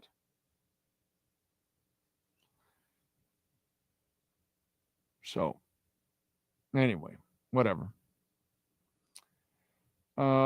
Chris Johnson says, that's right, Big O. Keep it real, brother. If they have a problem, get out. Yeah, dude. I mean, it's ridiculous. Maybe maybe you don't like soccer. Maybe I'll educate you about it. Maybe you'll start liking it. Maybe you'll watch it. Maybe if I start talking about Bitcoin, you didn't know shit about it. There's a bunch of you now that got it. And you're in the green big time. At the beginning, you thought I was insane. So, several of you now, You're all happy that you listened to me when it was at 16 or 20 or 25 or 30 or 35 or 40 or 50 or 60 or 70 or 80. You're all happy right now because you're all in the green. Interesting, isn't it? So, how many of you, by the way, that are watching right now out of the 130, just out of curiosity, how many of you bought Bitcoin because of this show? How many of you will be honest about that? I know it's not a ton because we don't have a ton of people involved yet in it, but I would imagine that's a few. And you're better off. Let's see. Romolo just committed a no. Yep. He probably didn't figure it out. Pat in Nashville. Oh, another band to check out is Wet Leg. Holy shit. Wet Leg. Okay. Wet Leg. Let me see what you say. Just bought tickets for Wet Leg in Brooklyn. Wolf Alice plays the same venue the next night. Okay. Wow. Okay. Got to check it out. I wrote it down. I will check it out. You turned me on to Wolf Alice, and I like Wolf Alice. I do want to see them live one day. What was Chris Rock said about Pat Riley's Knicks? You may not get us in the mountaintop, but he'll get us into the playoffs. Pat says Morrissey has canceled more than Me Too movement. Yeah, he does. Well, he had sinusitis on this one. Yeah, Crypto Bro Show will make a return. I should do it. I should start bringing it back. Juan says, I bought more Bitcoin than I would have originally bought. Good for you. Because you know what? In the end, none of us have enough. That's the beauty of it. None of us have enough. Michael Saylor today purchased another 7,390 Bitcoin for $764.9 million, $764 million. Now at 103,498 per coin. MicroStrategy now owns 576,230 Bitcoins worth $40.18 billion at an average of 69,726.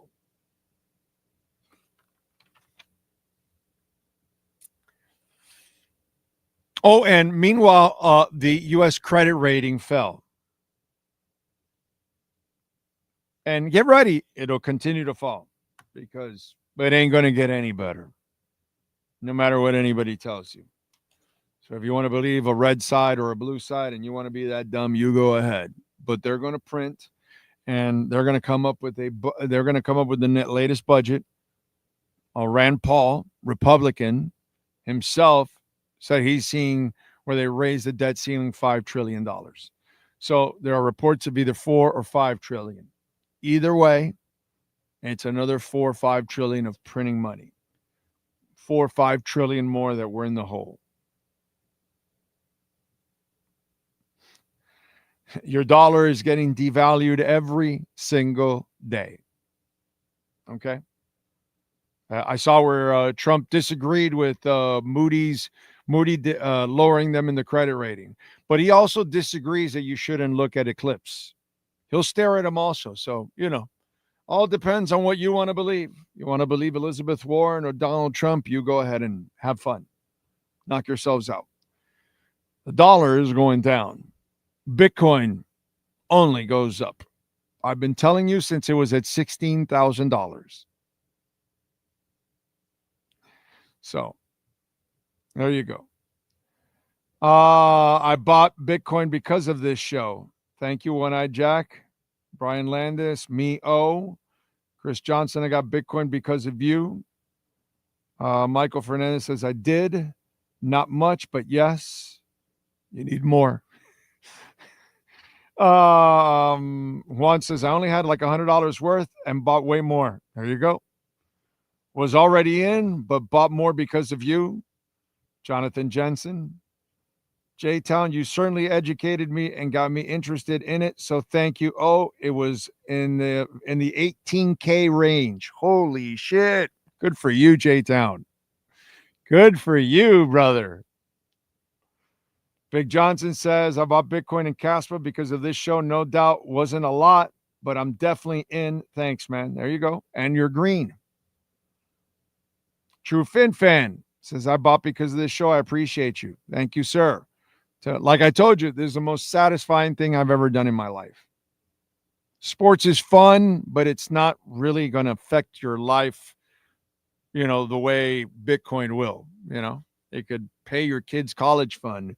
It could buy you a new car. It could pay off your house. It could pay off your bills. It could send you on several vacations. It could help your kids' future. So many things that you can do with it. As I've told everybody, you're almost as, instead of buying home insurance every year, think about how much you're going to spend over 20 years. Well, try to buy half a Bitcoin. That'll cover your home forever. Any repairs you need.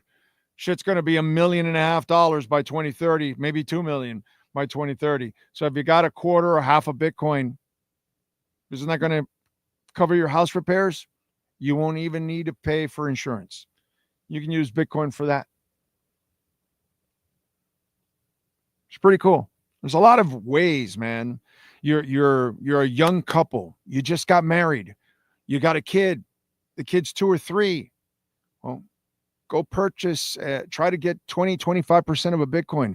When your kid's 18, that 20-25% of the Bitcoin is going to explode so much, you'll be able to pay for their college fund, weddings, whatever it is, that boy or girl, car, all that kind of stuff. And you won't need to kill yourself for it because it'll grow on its own. There are so many ways people can use Bitcoin for their families and how to provide for the future, because we all know it's not like these idiots now. What's the Ted Cruz thing? Oh, we want to encourage people to have kids. We want to give you $1,000. What dumbass is going to be motivated to have a kid for $1,000? What does $1,000 do to raise a kid, dude? You need hundreds of thousands of dollars to raise a kid before they could go out and make money on their own, dude. $1,000 here you go. That'll motivate you to have a kid. Yeah, I'm sure every woman in the world is motivated to carry a child for 9 months for $1,000.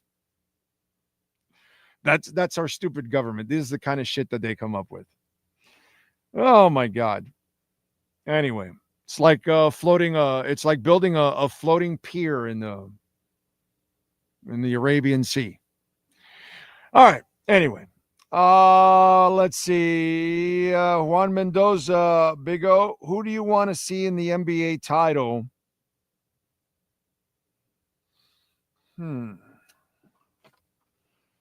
I might as well tell you who I'm rooting for, right? I like that. The problem I have is in the Western Conference. You know why? None of these teams have ever done anything. Aren't you happy for Wolves fans? Aren't you happy for Thunder fans? Like, they've never, ever had this. So one of them is going to go to the NBA Finals and have a shot at winning it, which is super cool. Now, on the other side, the Pacers and the Knicks, they've had their long history and past. I'm going to pick Pacers on the Eastern Conference. It's really easy. There's no way I could ever root for the Knicks. Plus, I've been to Indiana 20-something times in my life for the Combine, even 1 year for the Super Bowl and all that stuff. I have friends there. Those people are like really good people. Like my experiences for 20 plus years going to Indiana and getting to know people there and all that, salt of the earth, bro. Like really nice people. So I've got to go with the Pacers against the Knicks for sure. Okay. Knicks could easily win this series, but I'm going to root for the Pacers on this one. So I'm going to pick the Pacers to win it. And then on the other side, it's kind of like, I guess, who's the star I like the most? Do I like Ant-Man most, or do I like SGA? I'm going to go Ant-Man. Yeah, I'm going to go Ant-Man. So I'll go Wolves, Pacers. That's what I want to see. Okay? That's your answer, my man. Let's see. Josh says, I bought Bitcoin because of you. Thank you. Gus says, I buy every month. Matter of fact, bought some this morning. It's called dollar cost average. Gus doesn't think about it. He just buys it. And without you even trying, you'll see it soar. If you try to time shit, it's time in the market, not timing the market. So Bitcoin is really the one asset in the world. You don't need to time it. Just put time into it and it pays off. Gus gets it. Josh says, I bought Bitcoin because of you. Thank you. Miles Deep, I did and bought Ethereum because of you, Big O. I bought it at 50K, but I'm in. Wow, 50K. You are doubled now on the Bitcoin. Nice job. I am grateful for you and Sean. Thank you, Miles Deep. I appreciate you. Look forward to hanging out with you again in Vegas. What else? What is it? Vibs Cartel concert was good on Saturday too. I don't know what the hell that is, Jonathan Jensen. Did you spell that right, or is that like, because that sounds, the way you spelled it, it sounds like a scream band, like a thrash metal band. Steven says, I haven't bought any, Big O, because you keep telling me you're not a financial advisor. He goes, I'm kidding. I bought some because of you, of course. Yeah, Sean, what are you gonna say? I don't know if it makes a difference. I think it's called Vibes Cartel. I still don't know if you know what that is. I don't know anything about it. I've never even heard of them. Vibes Cartel. I'm gonna look it up just to see what he's into. Vibes Cartel. I love how they spell it. Now that you said it. Okay. It's criminal that basic finance is not taught in high school. Even, dude, they don't even teach them how to write a goddamn check. Not that you really need that now, but it's like they don't teach you anything, dude. Anything. It's we send, and again, because of what's that shit, the AI stuff, Chat GPT and all that, the kids don't do any work. Everything's done through Chat GPT.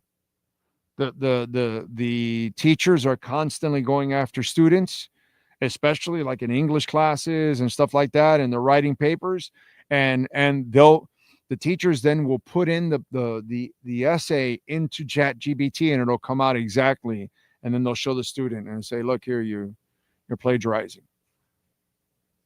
Yeah. Yes, Chat GPT has made it the worst. Like we didn't have any of that. We didn't have the internet, dude. We didn't have any of that.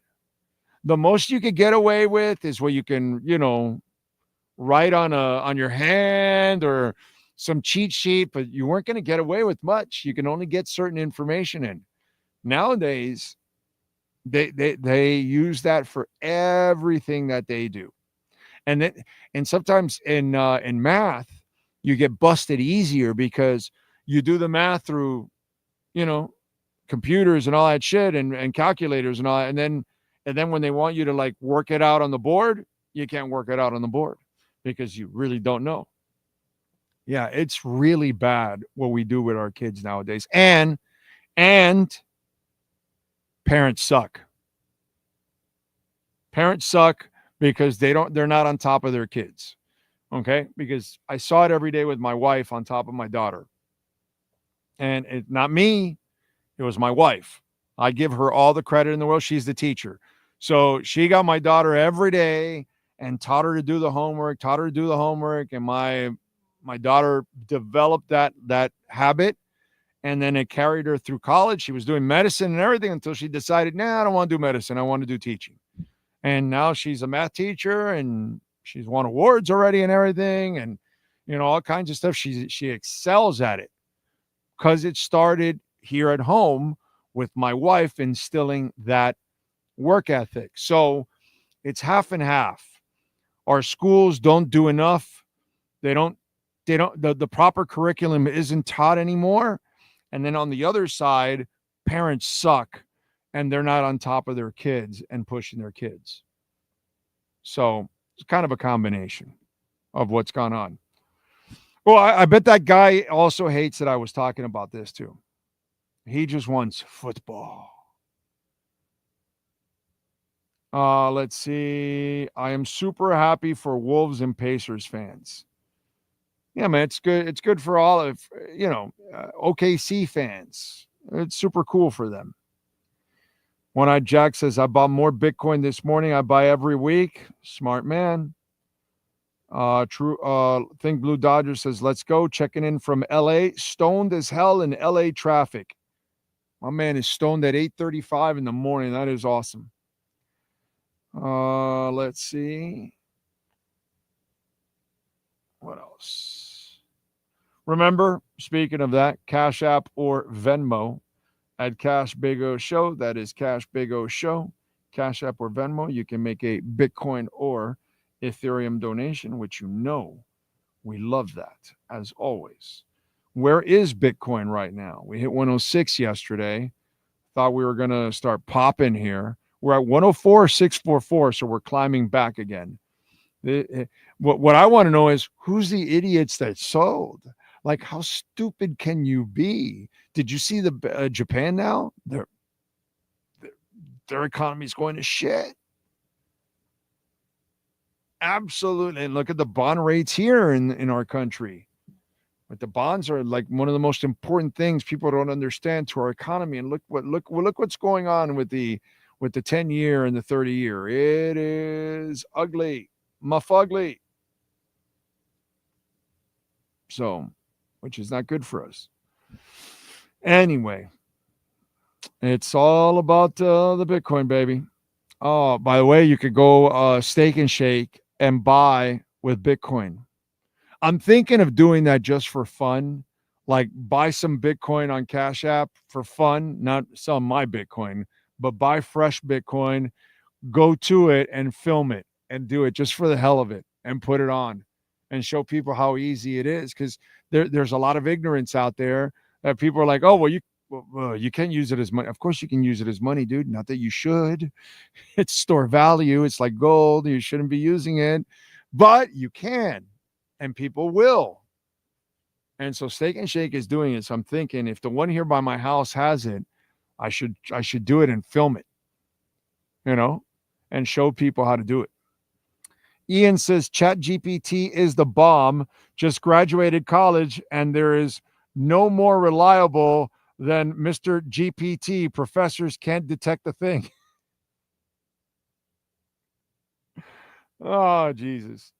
Robert Lund says, I used to skip steps in math class and my teacher thought I was cheating and made me stay after class and do a whole test on the board and was just doing the mental math. Graduated 2012 for reference. Yeah, you could do that, but see, you'll get tested that you got to know the math. And then you got tested, you passed. But a lot of these kids don't pass because they're lying through their teeth. They don't know it at all. They did it straight up with the calculator, they did it straight up with the computer, whatever it is, how they figured it out, ChatGPT. And, they didn't really show you the work. So, yeah, math teachers are going to be, they're going to be, what's it called, nervous about stuff like that. Big Johnson says, also got a tangent because you mentioned it, moved $10 to test it and charged me almost $8. So I haven't put the rest in yet. Why so much? Yeah. That's the gas fees are expensive. Oh, and it's the other thing, Big Johnson, do it later in the evening or in the middle of the night. Gas fees will be less. If you do it during the day, 9 to 5 and all that, there's more traffic, so the gas fees will be higher. Try to do it later on in the evening, 9, 10, 12 o'clock at night or overnight or whatever in the middle of the night at 2 or 3 in the morning. And the gas fees will be a little cheaper. But of course, you know it works now when you moved over the $10. Now you wait till you have a nice pile and then you move it over and then that's it. But yeah, it's kind of the way it goes, dude. You know, you just don't want to keep shit on a long-term basis there. Okay, you just want to move it all to your tantrum. But yeah, it's the gas fees are a pain in the ass, unfortunately. Yeah. But by the way, another thing, Big Johnson, buy it on Cash App. It's free. You don't pay anything to move. $10, you won't pay a penny. $100, you won't pay a penny. $1,000, you won't pay a penny. Go to Cash App, and when you move it, there's 3 options. Pick the third option, which is free, and you won't pay Big Johnson. Okay, and remember, swan.com, the first 10,000 you buy is fee-free to move it over. First 10,000 you buy is fee-free. First 10,000 you move is fee-free. So, Big Johnson, that will save you money there too. Okay? So you might want to buy your Bitcoin on Cash App since they move it for free. That way you save money there. Have you checked out Idols, Idols the band?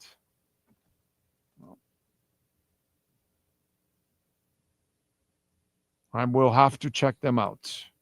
Idols the band. Never heard of them. Man, I haven't had a shake and steak in years.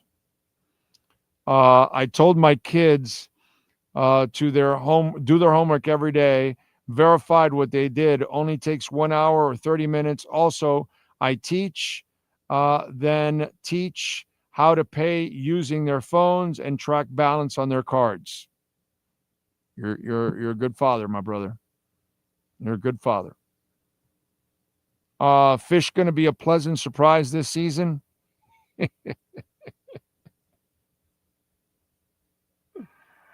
Oh, man.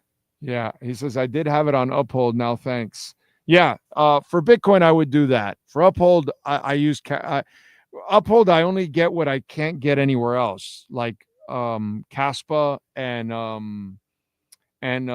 Polis. Star Atlas Polis, I buy that there and then move it over. And they charge minimal fees to move that over. You know what I'm saying? So that's cool. I don't mind that. But no, I don't buy Bitcoin at Uphold. I buy Bitcoin on Cash App, actually. So I move it for free. That's usually what I do.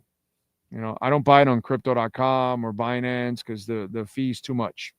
So I'd rather put it on Cash App and I move it for free. Sometimes the price will be a little bit more expensive too, you know, but that's all right.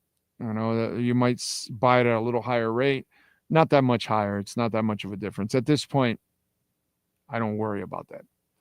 You know, I don't worry about that stuff. Doesn't Swan have a holding period before you? Yeah, a week later you take it, but doesn't matter, dude. You know. Who cares? You wait a week. Just keep stacking and keep stacking. And then, you know, every month or something, dump it into your account for free. And that's it. That's all. You don't have to do it every week. You can wait once a month and then dump whatever you've bought into your wallet. And that's it. And that way you move a chunk every month. Whatever you buy, if you buy it every week. You can also on Cash App and on Swan, you can also set it where they have automatic buys every week and you don't even have to think about it. You want to buy $10, $30, $50, $100, $300 a week. You set it on Swan and on Cash App and it'll automatically buy it at a specific time every week and every day at that time and that day of the week and that time. And that way, you know, and you're stacking it and you don't even have to think about it. That way you're dollar cost averaging without even thinking about it. Smart. It'll pay off for you too. It's sad to see kids these days not even understand the basics of personal finance automatically, like pay yourself first, DCA, and the power of compound interest. It's not that complicated. Yeah, but they have no idea.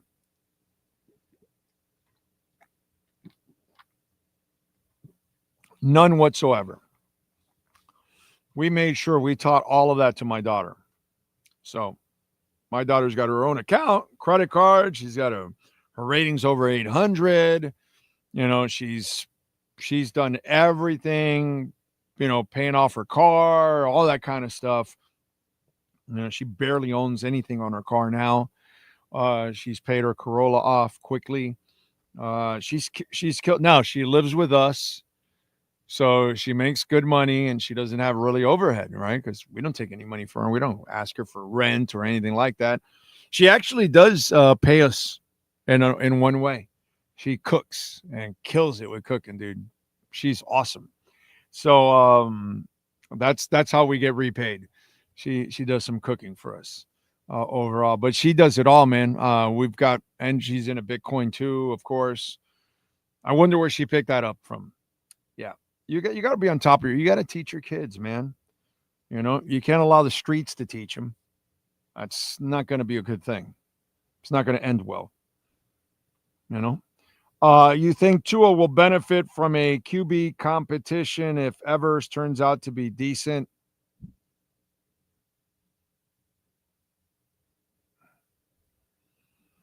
So many of you, as that title would say, your hatred for Tua brings out your stupidity. Quinn Ewers couldn't hold Tua's jock. Quinn Ewers is a challenge for Zach Wilson for the backup. He's not a starter in this league. Not a starter in this league, dude. Okay? Now, he's good enough that I think he can be a backup for you. But that's about it. And we'll see if he can even beat out Zach Wilson. Not that I have much hope for Zach.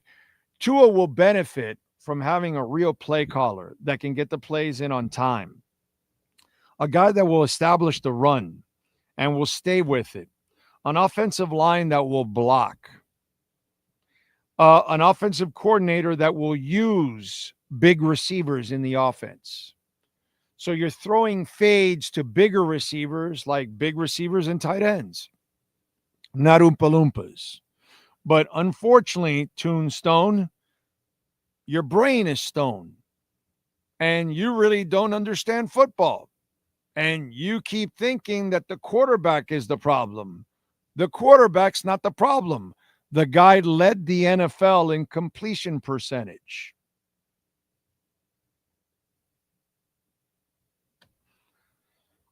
Oh, some of you out there are as dense as it gets.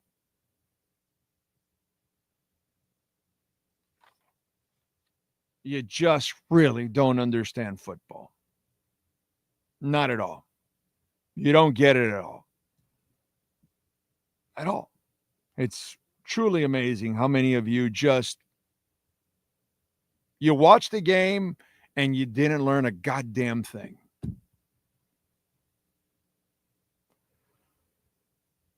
Yeah. I'm feeling super negative about the Finns, but I truly don't see why everyone thinks Tua is a horrible QB when he was being supported and stayed healthy. He led the league in passing yards. He didn't have the support last year and led the league in completion percentage. Do you know how difficult that is behind a line that cannot block and a head coach that refuses to use the running game?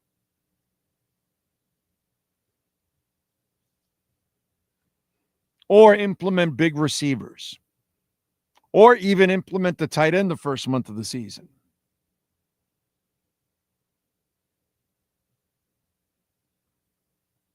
Come on, man. You guys got to stop with this shit, dude. The Quinn Ewers pick is maybe challenging Zach Wilson. That's what you hope. That's about it. Zach Wilson is not saving your season. Quinn Ewers is not saving your season. And by the way, if you don't block, if you don't run, if you don't call a good game, Tua can't save your season either. Sorry. He's not doing it by himself, dude. But somehow or another, Tombstone thinks that it's Quinn Ewers will take over Tua and will push Tua. Tua doesn't need any pushing, bro. Somehow or another, many of you forget, including Tombstone, that the guy comes off the bench when Nick Saban says, hey, Jalen Hurts, you're not good enough as a passer right now. I need a passer. Go sit down. Tua, bail us out. I don't understand this. I don't understand any of this. And in Alabama, they blocked. They ran the ball. They actually had real offensive coordinators that could get plays in on time. What a concept.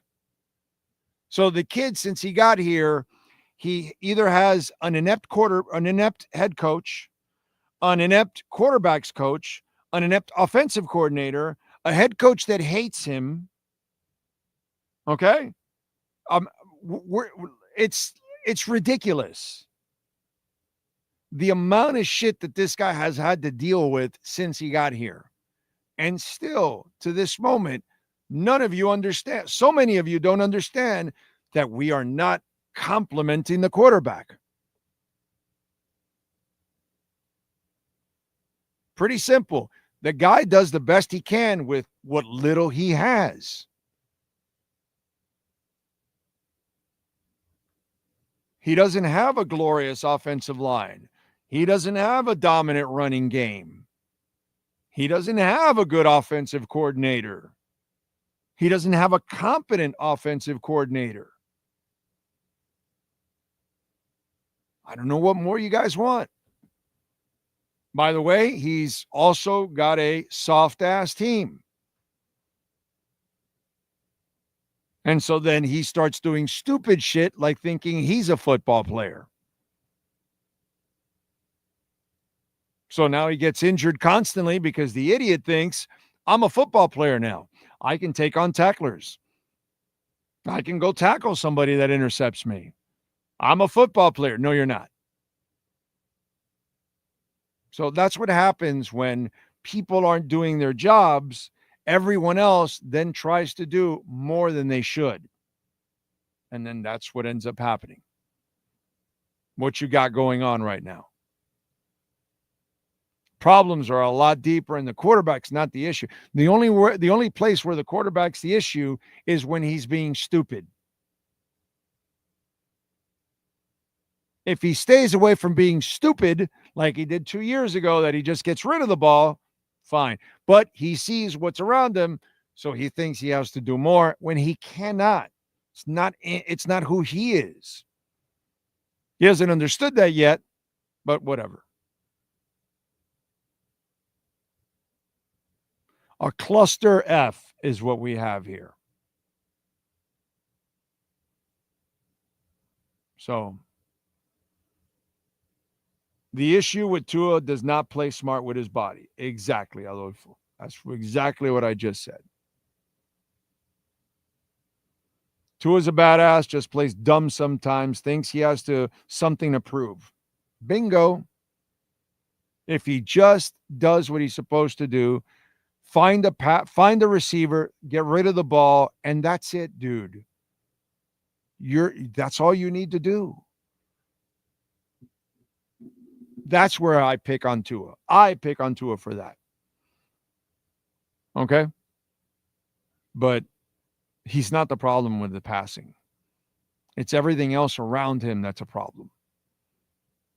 Receivers running the wrong routes, How about the two top receivers stop dropping footballs in key moments? Is that on Tua?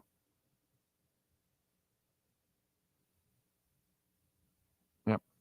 Just look at Mahomes in the Super Bowl when he had half the starting line out with injuries. Even he had to run for his life and couldn't do anything. And he's a runner, and he's athletic. He can do shit that Tua can't do. So you can get by with some stuff with him because he can do things athletically that Tua cannot.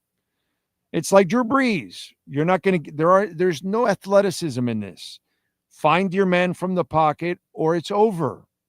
Throw the ball away. Marino, no athleticism. Find the guy from the pocket, move them an inch, a foot, whatever. And after that, it's over. Get rid of the football. I've seen these quarterbacks all over the place. But you got to do your part in order to make them effective. If you're going to have Tom Brady run around, what would happen, guys? Every time when Miami would give Tom Brady fits, what was it? He wasn't able to set in the pocket.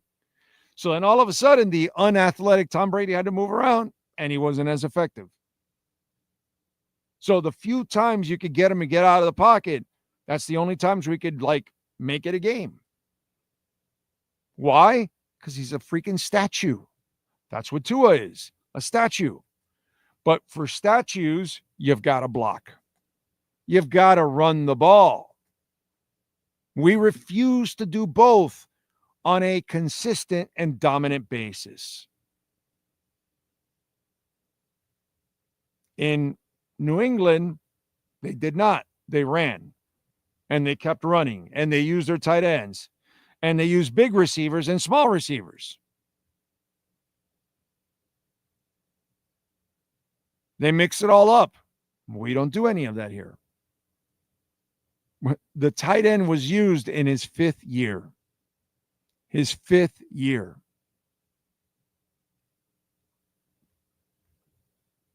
Fifth year.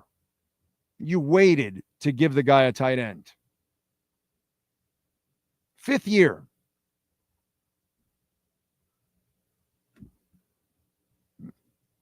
So I don't expect them to surprise us because that coach has never, ever surprised me. Why would he surprise me? I get it, dude.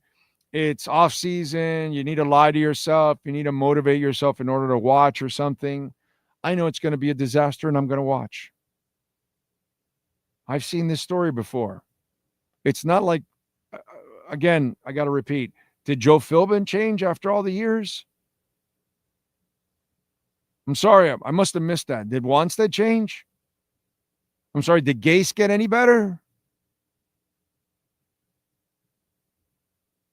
Enough of the bullshit, please. Go sell that somewhere else.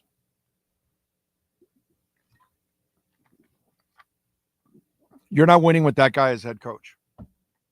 That's all. So I don't expect them to do shit. I expect it to be what they've always been, right around 500, just under 500, just outside the playoffs. And if they happen to sneak in, they'll get embarrassed in the first round and get out. And typical Dolphins. That's what I expect. And I wouldn't be surprised if it's a 6 or 7 win season where it's not even 500 or threatening to make the playoffs at least. No, I can see where you don't even make the playoffs. Put it that way. I just don't expect that. Sorry. They don't have the depth.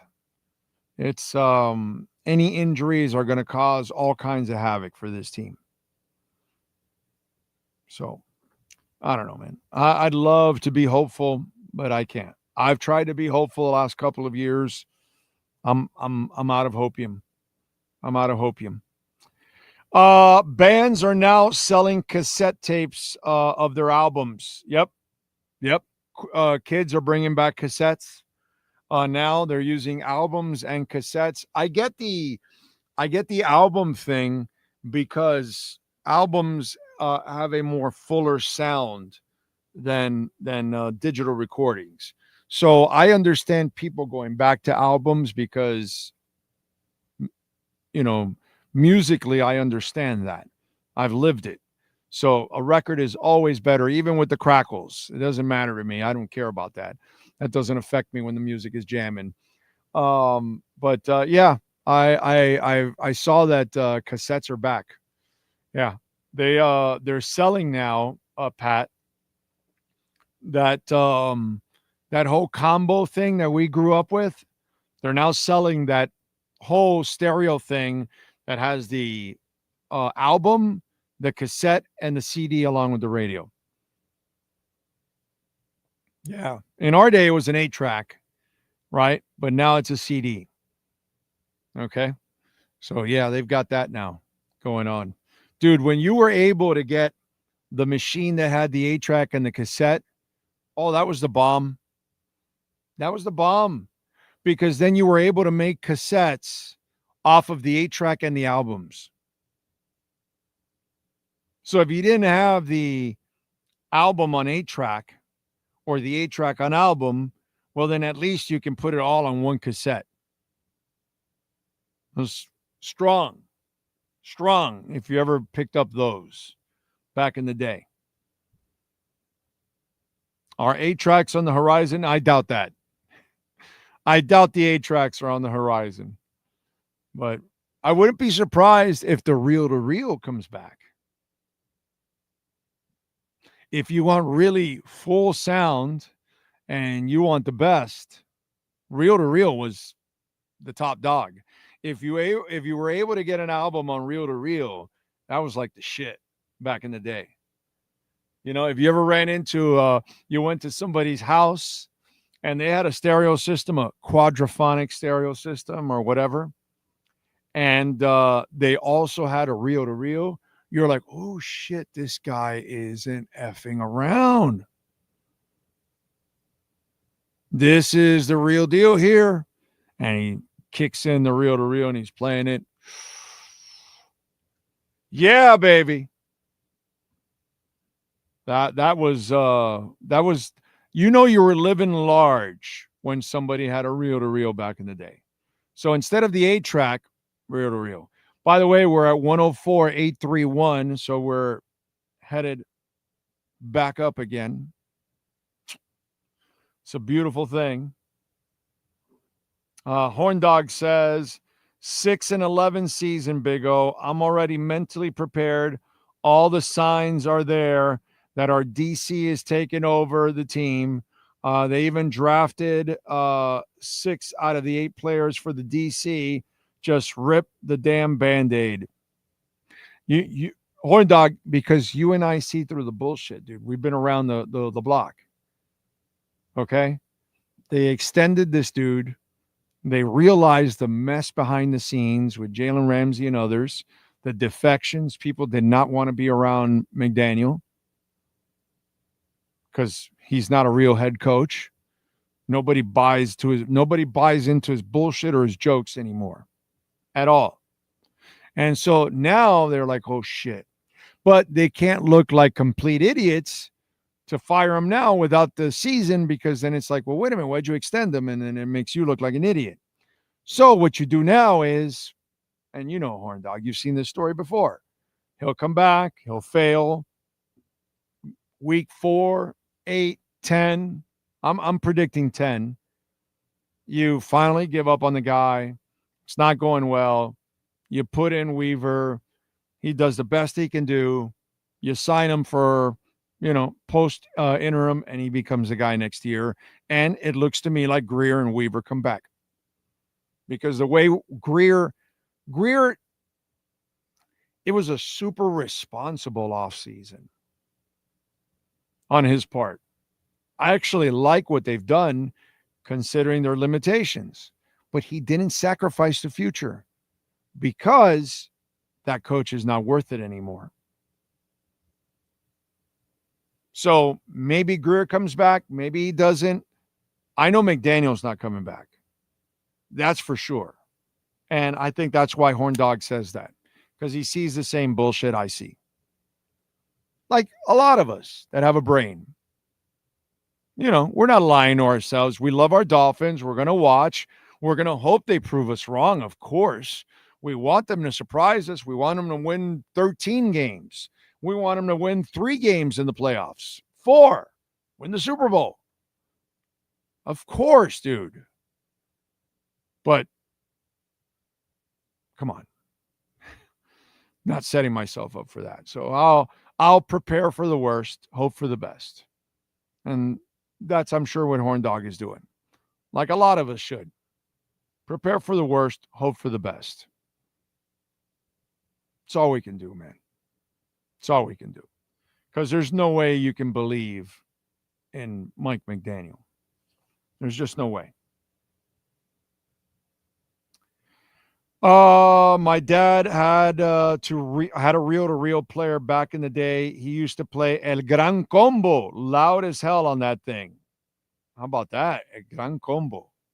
Wow, that's classic. My dad used to love El Gran Combo. And he wasn't much of a music guy, but that he would play. Neil says, sad to say I was a Leafs fan until today. No more. One less soft-ass team of wussies to follow. Hope the Cats win the Stanley Cup back-to-back. Thank you, Neil. Hang in there, brother. I feel you, bro. I'm a Dolphins fan. So Dolphins fans and Leafs fans, same shit, dude. They're brothers. They're sisters. From the same mother, too. Big O, I can actually recall installing an FM radio track player into my Chevelle SS back in the day, which can only had an AM radio. Yep. I did that too with my 72 Mustang. It had an AM radio, and I replaced it with Pioneer. A Pioneer Super Tuner. I remember. That's what it was. Pioneer Super Tuner. Great radio, by the way. Pioneer Super Tuner was amazing. That cassette deck, you could beat the shit out of that cassette deck. It had like a little lever that you would turn it forward and then stop it or back. And I beat the shit out of that thing. And it never broke. It never broke. It was awesome. So I would have to say that the Pioneer Super Tuner was one of the greatest car radios I have ever come across in my life. And that cassette deck, because cassettes would break all the time. People's cassette decks would mess up in the car and all the tape is coming out and shit. Never happened to my Pioneer Super Tuner, bro. That thing was solid, bro. Love that thing. Wow. That's a memory right there. Pat says we stayed with my wife's friend a few nights. The husband had an expensive stereo and would just play Yes and Chicago to me. It isn't amazing. Yes, I would nod, not hearing a bit of difference. Oh, they're between Yes and Chicago? Oh, yeah.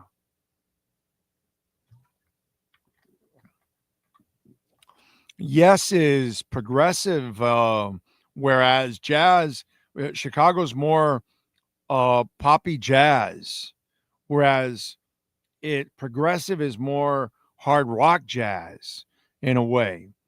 It's a little different. I would say those two are different. I could definitely tell the difference between the two, for sure.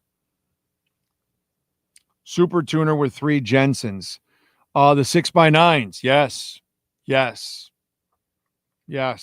6x9 Jensens were clutch.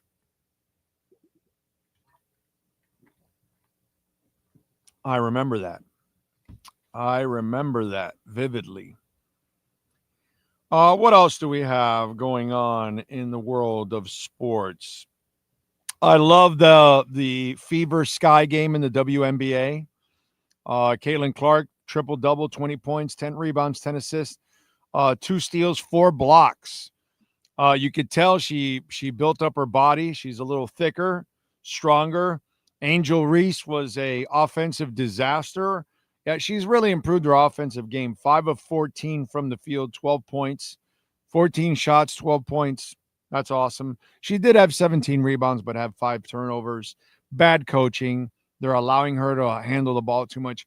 But my favorite part was Caitlin Clark fouling her ass hard. That was great, bro, and taking her to the ground. Awesome. I love that Caitlin Clark sent the message, F you. You did all that dirty shit to me last year, and now I'm going to stick it to you. They went and got some players to help her out, and that team's going to be one of the best teams in the league, period. Chicago won't be, but Indiana will be. And so I love that. By the way, let me tell you something really disturbing. The fundamentals of WNBA basketball are way better than the NBA. Forget about the chauvinistic, sexist stuff that you guys go through now, okay? Take that element out. Sit there and watch the game, and you'll appreciate that game more than the shit we watch in the NBA. that no D and 3 shit that you watch in the NBA. The WNBA has got post players. They play with their back to the basket. They play the inside-outside game. They're tough. They foul hard as hell. Let me tell you something. The WNBA game resembles more of what we actually grew up with than what we see now. So just the purity part of it, I just want to say I appreciate that in the WNBA because I miss it in the NBA. I really miss it. Kind of sucks, to be quite honest. But that was cool to watch this weekend, and I'm happy for Caitlin Clark getting a little revenge. Antonio Brown detained after a scene where there was a boxing event and guns firing and all that kind of stuff. And apparently they were trying to jump him to take his jewelry, they said, or something like that. Who knows? This one's going to end badly. Badly. Broke and ugly and all kinds of stuff because the dude, he's a few sandwiches short of a picnic. Now, I don't feel sorry for him because he's been a jerk to a lot of people. But, man, it's crazy stuff. Corso, thank you for the super chat. Molly Ringwald or Ali Sheedy?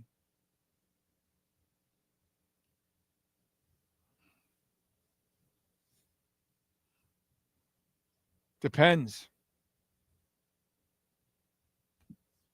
It all depends. Are we talking Molly Ringwald Breakfast Club and Ali Sheedy then? Because I would probably go Molly Ringwald. Yes. Then. A couple years later, I might shift over to Sheedy. You know what I'm saying? So it all depends. So I would go Molly Ringwald first. Since I'm going to go Breakfast Club, that's where I'm going to go. I got to go Ringwald. Okay. Derek Sibley, Big O, some Saints fans here in NOLA know about you. Do you relate them to Dolphins fans? No, not at all. They got a championship with Breeze recently. So no, not at all. No, I mean, now they're not a great franchise right now, but they've had better days much recent than we have. Dude, what year was that championship, Sean? Was it like 2012 or 14 or something? Can you look it up when the Saints won? It wasn't that long ago. And they've been in the playoffs several times. They've won playoff games. We don't do any of that. So, no, they're better than us. 2009. 2009. There you go. 16 years ago. Oh, we're talking over 50 for us. So, yeah, I'm jealous of Saints fans. Believe it or not. They've had, over the last 25 years, way more success than we ever had. Yeah, before the turn of the century, I'll take the Dolphins, of course. But after the turn of the century, Saints are way better than Miami, dude. Yeah. Yeah, they've had some success. We've had none. Nada. So, God bless them, man. Better than us. That's for damn sure. Just for reference, Chicago with Terry Kath was the real Chicago. So you don't like the Peter Cetera Chicago that got a bunch of other hits? I got you. You like more of the pure jazz Chicago, the more, traditional Chicago, not the one that went a little bit more poppy with Cetera. I got you. Kind of understand that. I'm normally a redhead sucker, but I'll take Ali. Okay. Saints got robbed of the NFC Championship in 2018. Yeah, you're right. That bad call of the Rams, was it? Right? I think. I want to say. Yeah. No, I get you, dude. I, as a Dolphins fan, over the last 25 years, I'll trade our history with the Saints any day of the week and twice on Sundays. We've done nothing in 25 years, bro. For a quarter century, like absolutely nothing. Nothing. Nothing, dude. They don't accomplish shit, dude. They don't accomplish shit anyways for 40 years. In the 80s, they didn't accomplish shit. Every time they were in a big moment, they choked like a dog. Yeah, what do you got? It looks like it was the Vikings. Oh, the Vikings. Okay. That's it. The real saint was Roger Moore. Okay. You're not going to go with Val Kilmer?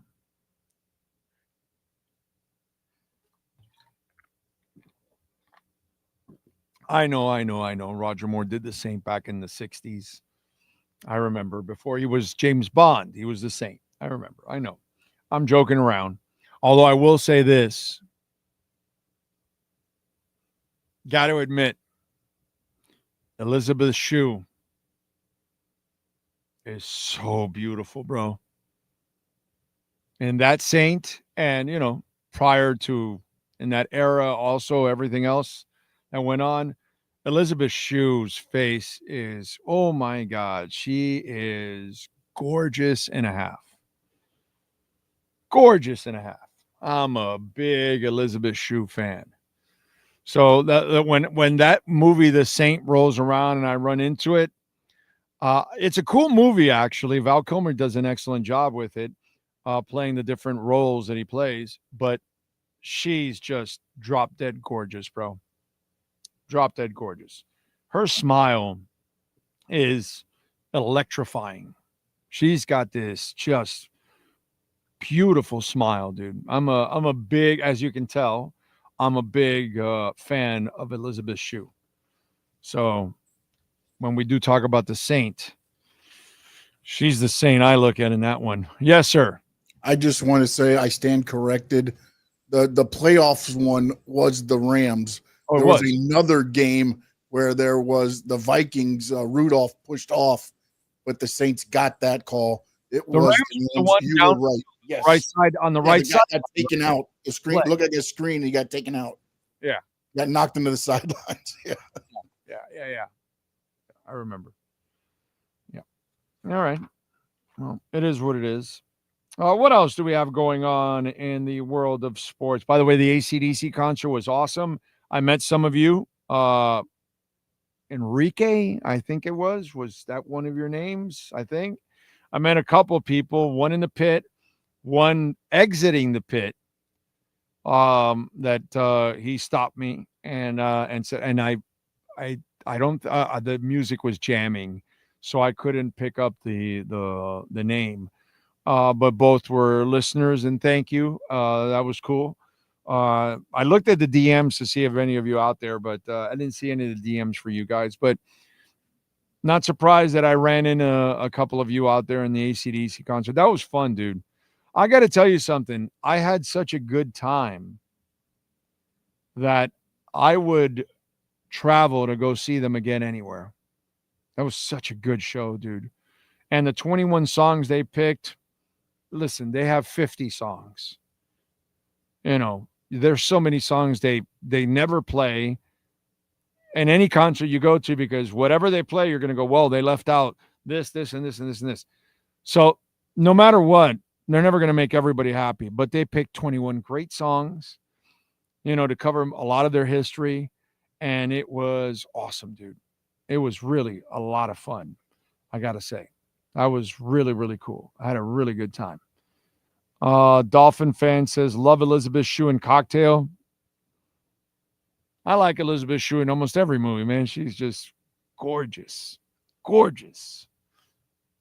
Beyond gorgeous. She's just, man. Whew. What else? Glad the Panthers advance, hoping for a fun and competitive series. I'm hoping for a 4-0 sweep. Corso says Elizabeth Shue or the girl from Ferris Bueller. Shue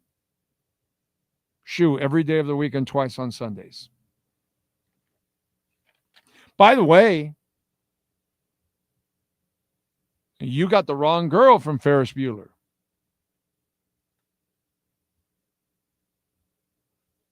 I'm going Jennifer Grey, dude. You're picking the obvious, which is the girl with the black hair. She's pretty. You got it. I'm a Jennifer Grey guy. And let me tell you something. They picked on her for the nose job because she changed it. By the way, it's an interesting story. Her mom had a nose job. Her grandmother had a nose job. Her sister had a nose job. Like, they all had the same nose. So she went and had the nose job.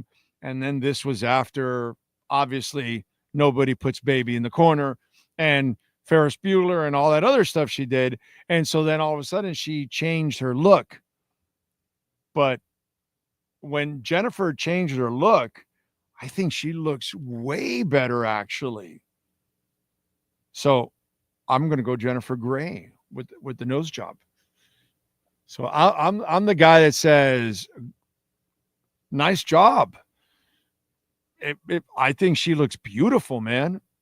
Jennifer Grey with the nose job, and I don't know why people even pick on her for getting dude, that's her right. If she wants to get it, if you got a mole on your face and you want to take it off, or if you think the mole is stylish and you want to live with it, like Cindy Crawford or whatever, then you go ahead and live with the mole.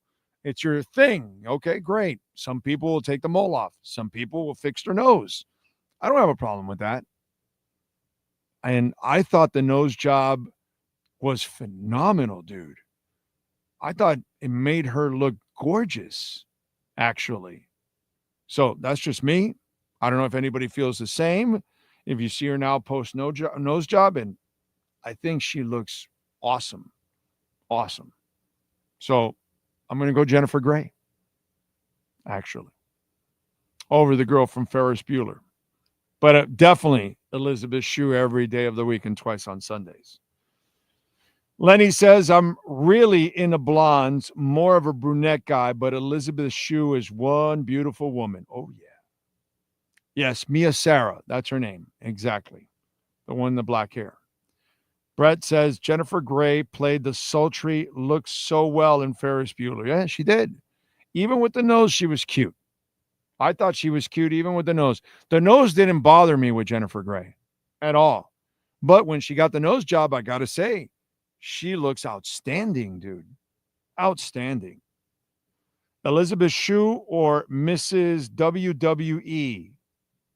Oh, dude, I'm a little ignorant there. I don't know who is Mrs. WWE. And are we talking about Elizabeth Shue in her heyday?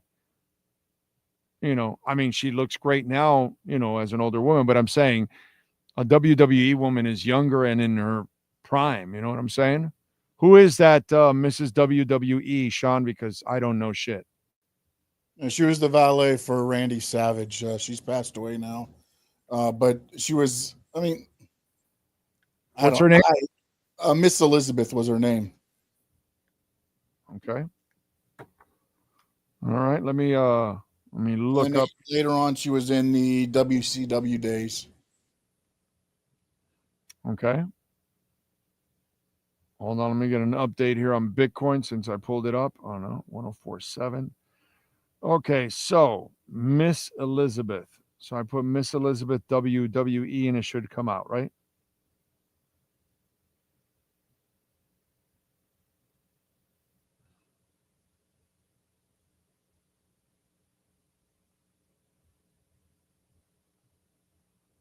Blonde, like a blonde brown hair combo. Yeah, I think later. Yeah, that's her. Yep. Oh, I'm taking Elizabeth Shue. Yeah, I'm taking Shue over her. I go with the shoe. The shoe fits. That's all I can tell you. Have you given your Eastern Conference predictions? Oh, well, I already did it. Yeah, Pacers and Wolves. Okay, for the finals. That's what I'm going with. Pacers and Wolves. I think he's talking NHL because he's saying, is Carolina any good? Oh, yeah, it's Eastern Conference Finals, right? What do you mean? My prediction? I guess I don't know if he's asking for that because then his next question was, is Carolina any good? I haven't been following them lately. Carolina is very good, bro. Very good. So it won't be easy, but we're going to win in 5. We'll make it easy. I said this one in 5 too, by the way. Listen, man, all I know is I feel confident that our guys can get through it and get to the cup. Super confident about that. You know, that's one thing that I will not veer from whatsoever. My confidence in that. Or my confidence in a Subaru vehicle. You should not be lacking any kind of confidence when it comes to Subaru. And, of course, we broadcast from there every month now at 16100 Pines Boulevard. And the Solterra right now, they got a great deal going on. That is one of the vehicles I am targeting for the beginning of 2026. The premium right now, you can get it for $297, 0 down, 0% financing for 72 months. Get electrified, baby. How about the Forester base? $257 a month, 3.9% financing. Sign and drive. Outback base, $247 a month, 2.9% financing. Sign and drive. Cross Trek base, $237 a month, 3.9% financing. Go check out the vehicles. And there's a QR code. Use that QR code. Mention my name. You will get $500 off your next purchase of a Subaru vehicle. How about that? 16100 Pines Boulevard. We'll be there next Wednesday having some fun at Subaru of Pembroke Pines. Oh, we're there this Wednesday, aren't we? It's this Wednesday. I'm sorry. 21st. This Wednesday. We'll be there this Wednesday. All right. Good stuff. What do we got going on in the world of sports? Miss Elizabeth was seriously cute in her day, but Shu was simply beautiful. Yes.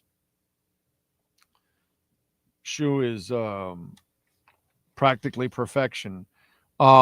Please smash the hell out of the like button, folks. Very important that you smash the hell out of the like button. All right, let me do a little music too, since we always love doing a little music here on the show. Let's start off with folks born, musicians born on this date in music history on the 19th of May. Sam Smith, Grammy winner, born in 92 on this date. Jenny Bergen, singer for Ace of Base, born in 1972. Atrell Cordes from PM Dawn, no longer with us, born in 1970. We lost him at the age of 46. Complications of diabetes. Who else do we have here? Ben Vaupourlier, the singer of Curiosity Killed the Cat, born in 1963.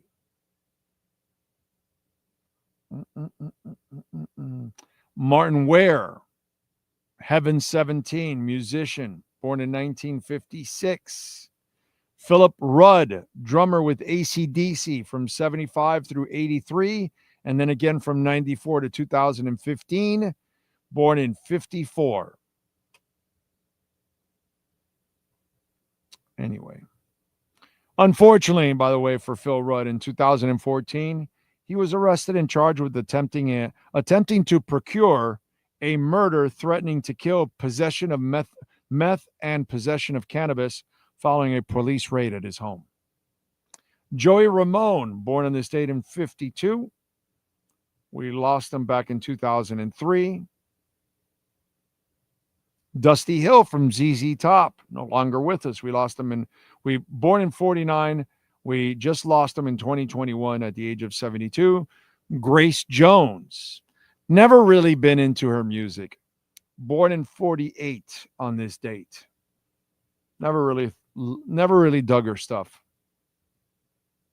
Too,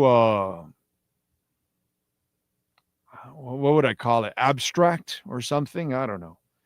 Just weird music. Jerry Heineman, Musician with Blood, Sweat, and Tears, born in 47. Greg Herbert, also from Blood, Sweat, and Tears, born in 47.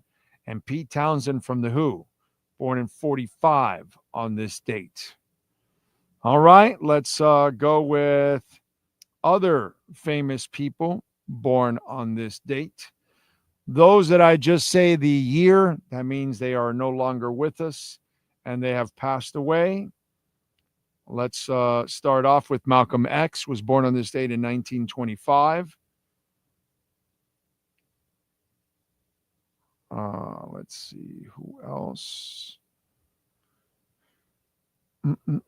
Peter Mayhew, born in 44, the actor. I'm sorry.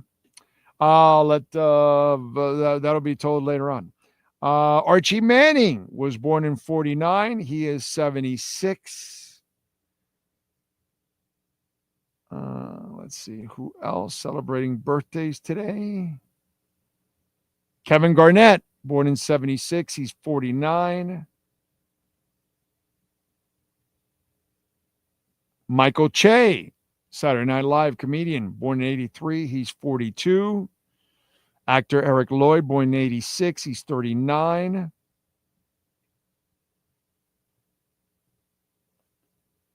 And that is it. Oh, TV personality Jojo Siwa, born in 2003, is 21.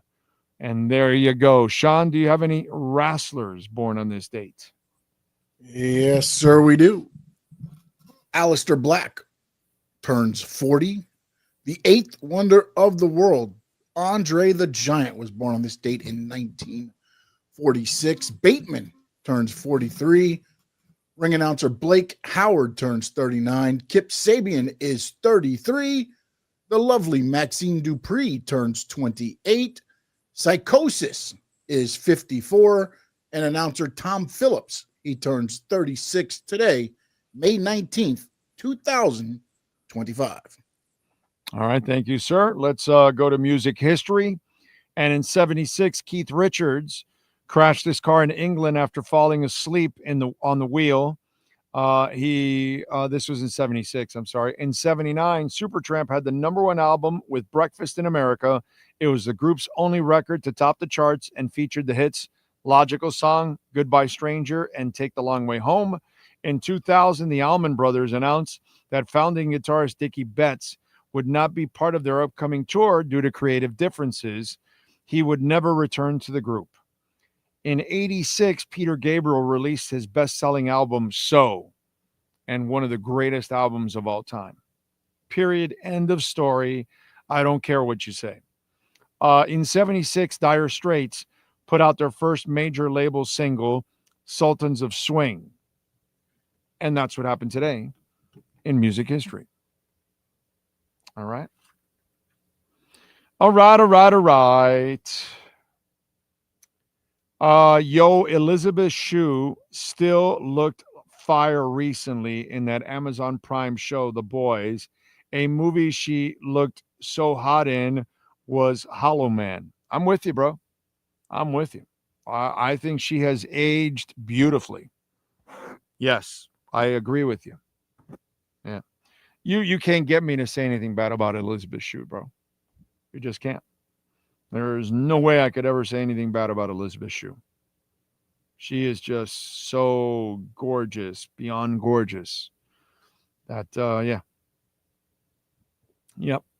It's kind of like the way I feel about, Halle Berry and Salma Hayek, right up there. That kind of stuff. By the way, 104.825, working our way back to 105.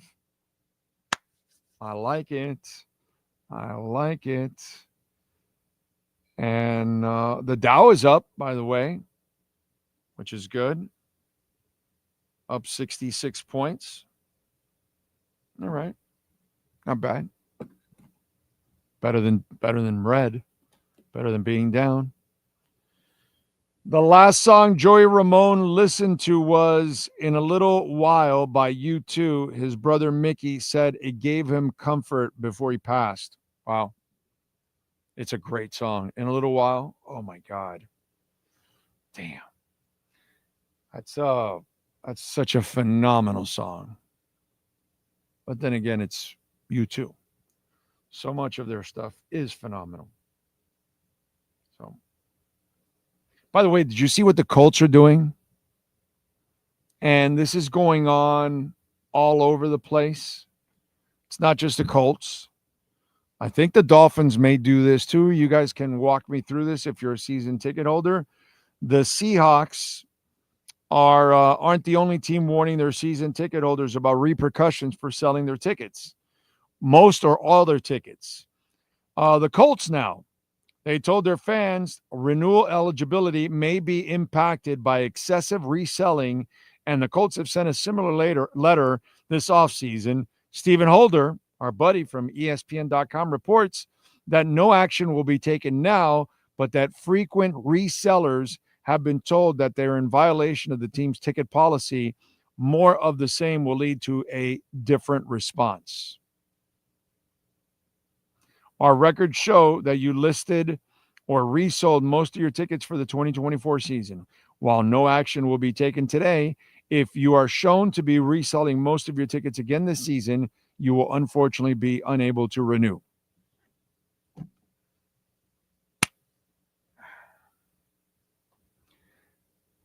That is as communist as it gets. You bought the tickets. You get to do whatever you want with them. They're your tickets. If you want to resell them and make money or lose money or not go, that's your choice. The team got what they wanted. They bought the tickets. Now you're going to force me to go to games when I don't want to? What if your season sucks? I don't feel like going to the rest of the games. But, hey, I have enough money that I'm still willing to buy your season tickets and take a loss.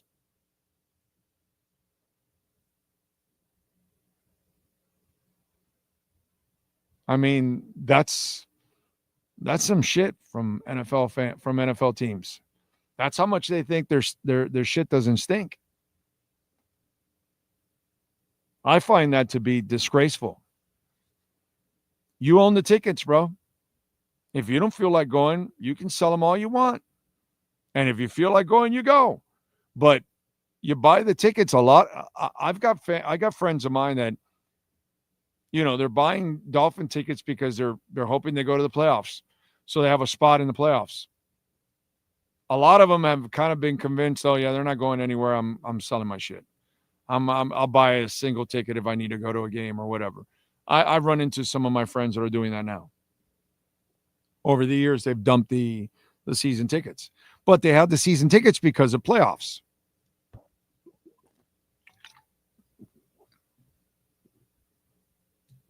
I don't get it. That's some communist bullshit right there. I wouldn't buy your tickets. That's all. And you know what? The day I want to go to a game, I'll buy it on the secondary market. So I got to pay a little extra. In the end, I'll save myself money because you didn't lock me in for a whole season of all the tickets and going to the games and spending all that extra money. I hope this blows up on NFL teams because this is not fair. Once you buy the tickets, you're entitled to do whatever you want. If the team's not living up to their part of the bargain, they're not entertaining, and you don't want to drive an hour or two or fly in or whatever it is that you do, because there are people that freaking fly in for games and they have season tickets. So if your team sucks, they don't want to fly in anymore for the rest of the season because it's going to be a lot of money that they're going to save on airfare because the team sucks and they sell them. Now they lose their tickets. No, dude. No, that's your fault. Your team sucks. I did my part. I bought your season tickets for a shitty team. You should be thanking me. Instead, we want to penalize you for doing what you should be able to do, what should be your right. That's disgusting, dude. It's disgusting. Anyway, I'm still laughing about Butler Celtics and the Cleveland fraudlers getting booted from the playoffs. Yeah, nothing wrong with that. Prediction is a Panthers win in 5 or 6, but Hurricanes will not be an easy out. The Hurricanes are legit. My team are legit. Any team this round is. Yeah, no, you're right. Of course. Dude, the Maple Leafs were legit. Okay? Just Florida was better. You know? That's all. Florida was better. It's the way I look at it. All right, ladies and gentlemen, we are out of here. We thank, of course, the great Sean Stanley, always getting it done, driving the program. We appreciate all of you out there. If you hit the like button, thank you. Hit the like button before you go. Get us over 100 before you go. Only 14. I know 14 of you can hit the like button and get us over. We will see you tomorrow. Same time, same place, same bat channel. We thank Ira Winderman. If you missed that, Sean will put that up and other rants coming up and all that good stuff. And by the way, we're back on Spotify. Okay? So there you go for you lazy people that you only listen on Spotify. Weird. Anyway, but we're back on Spotify too. We'll see you tomorrow morning. Be good out there.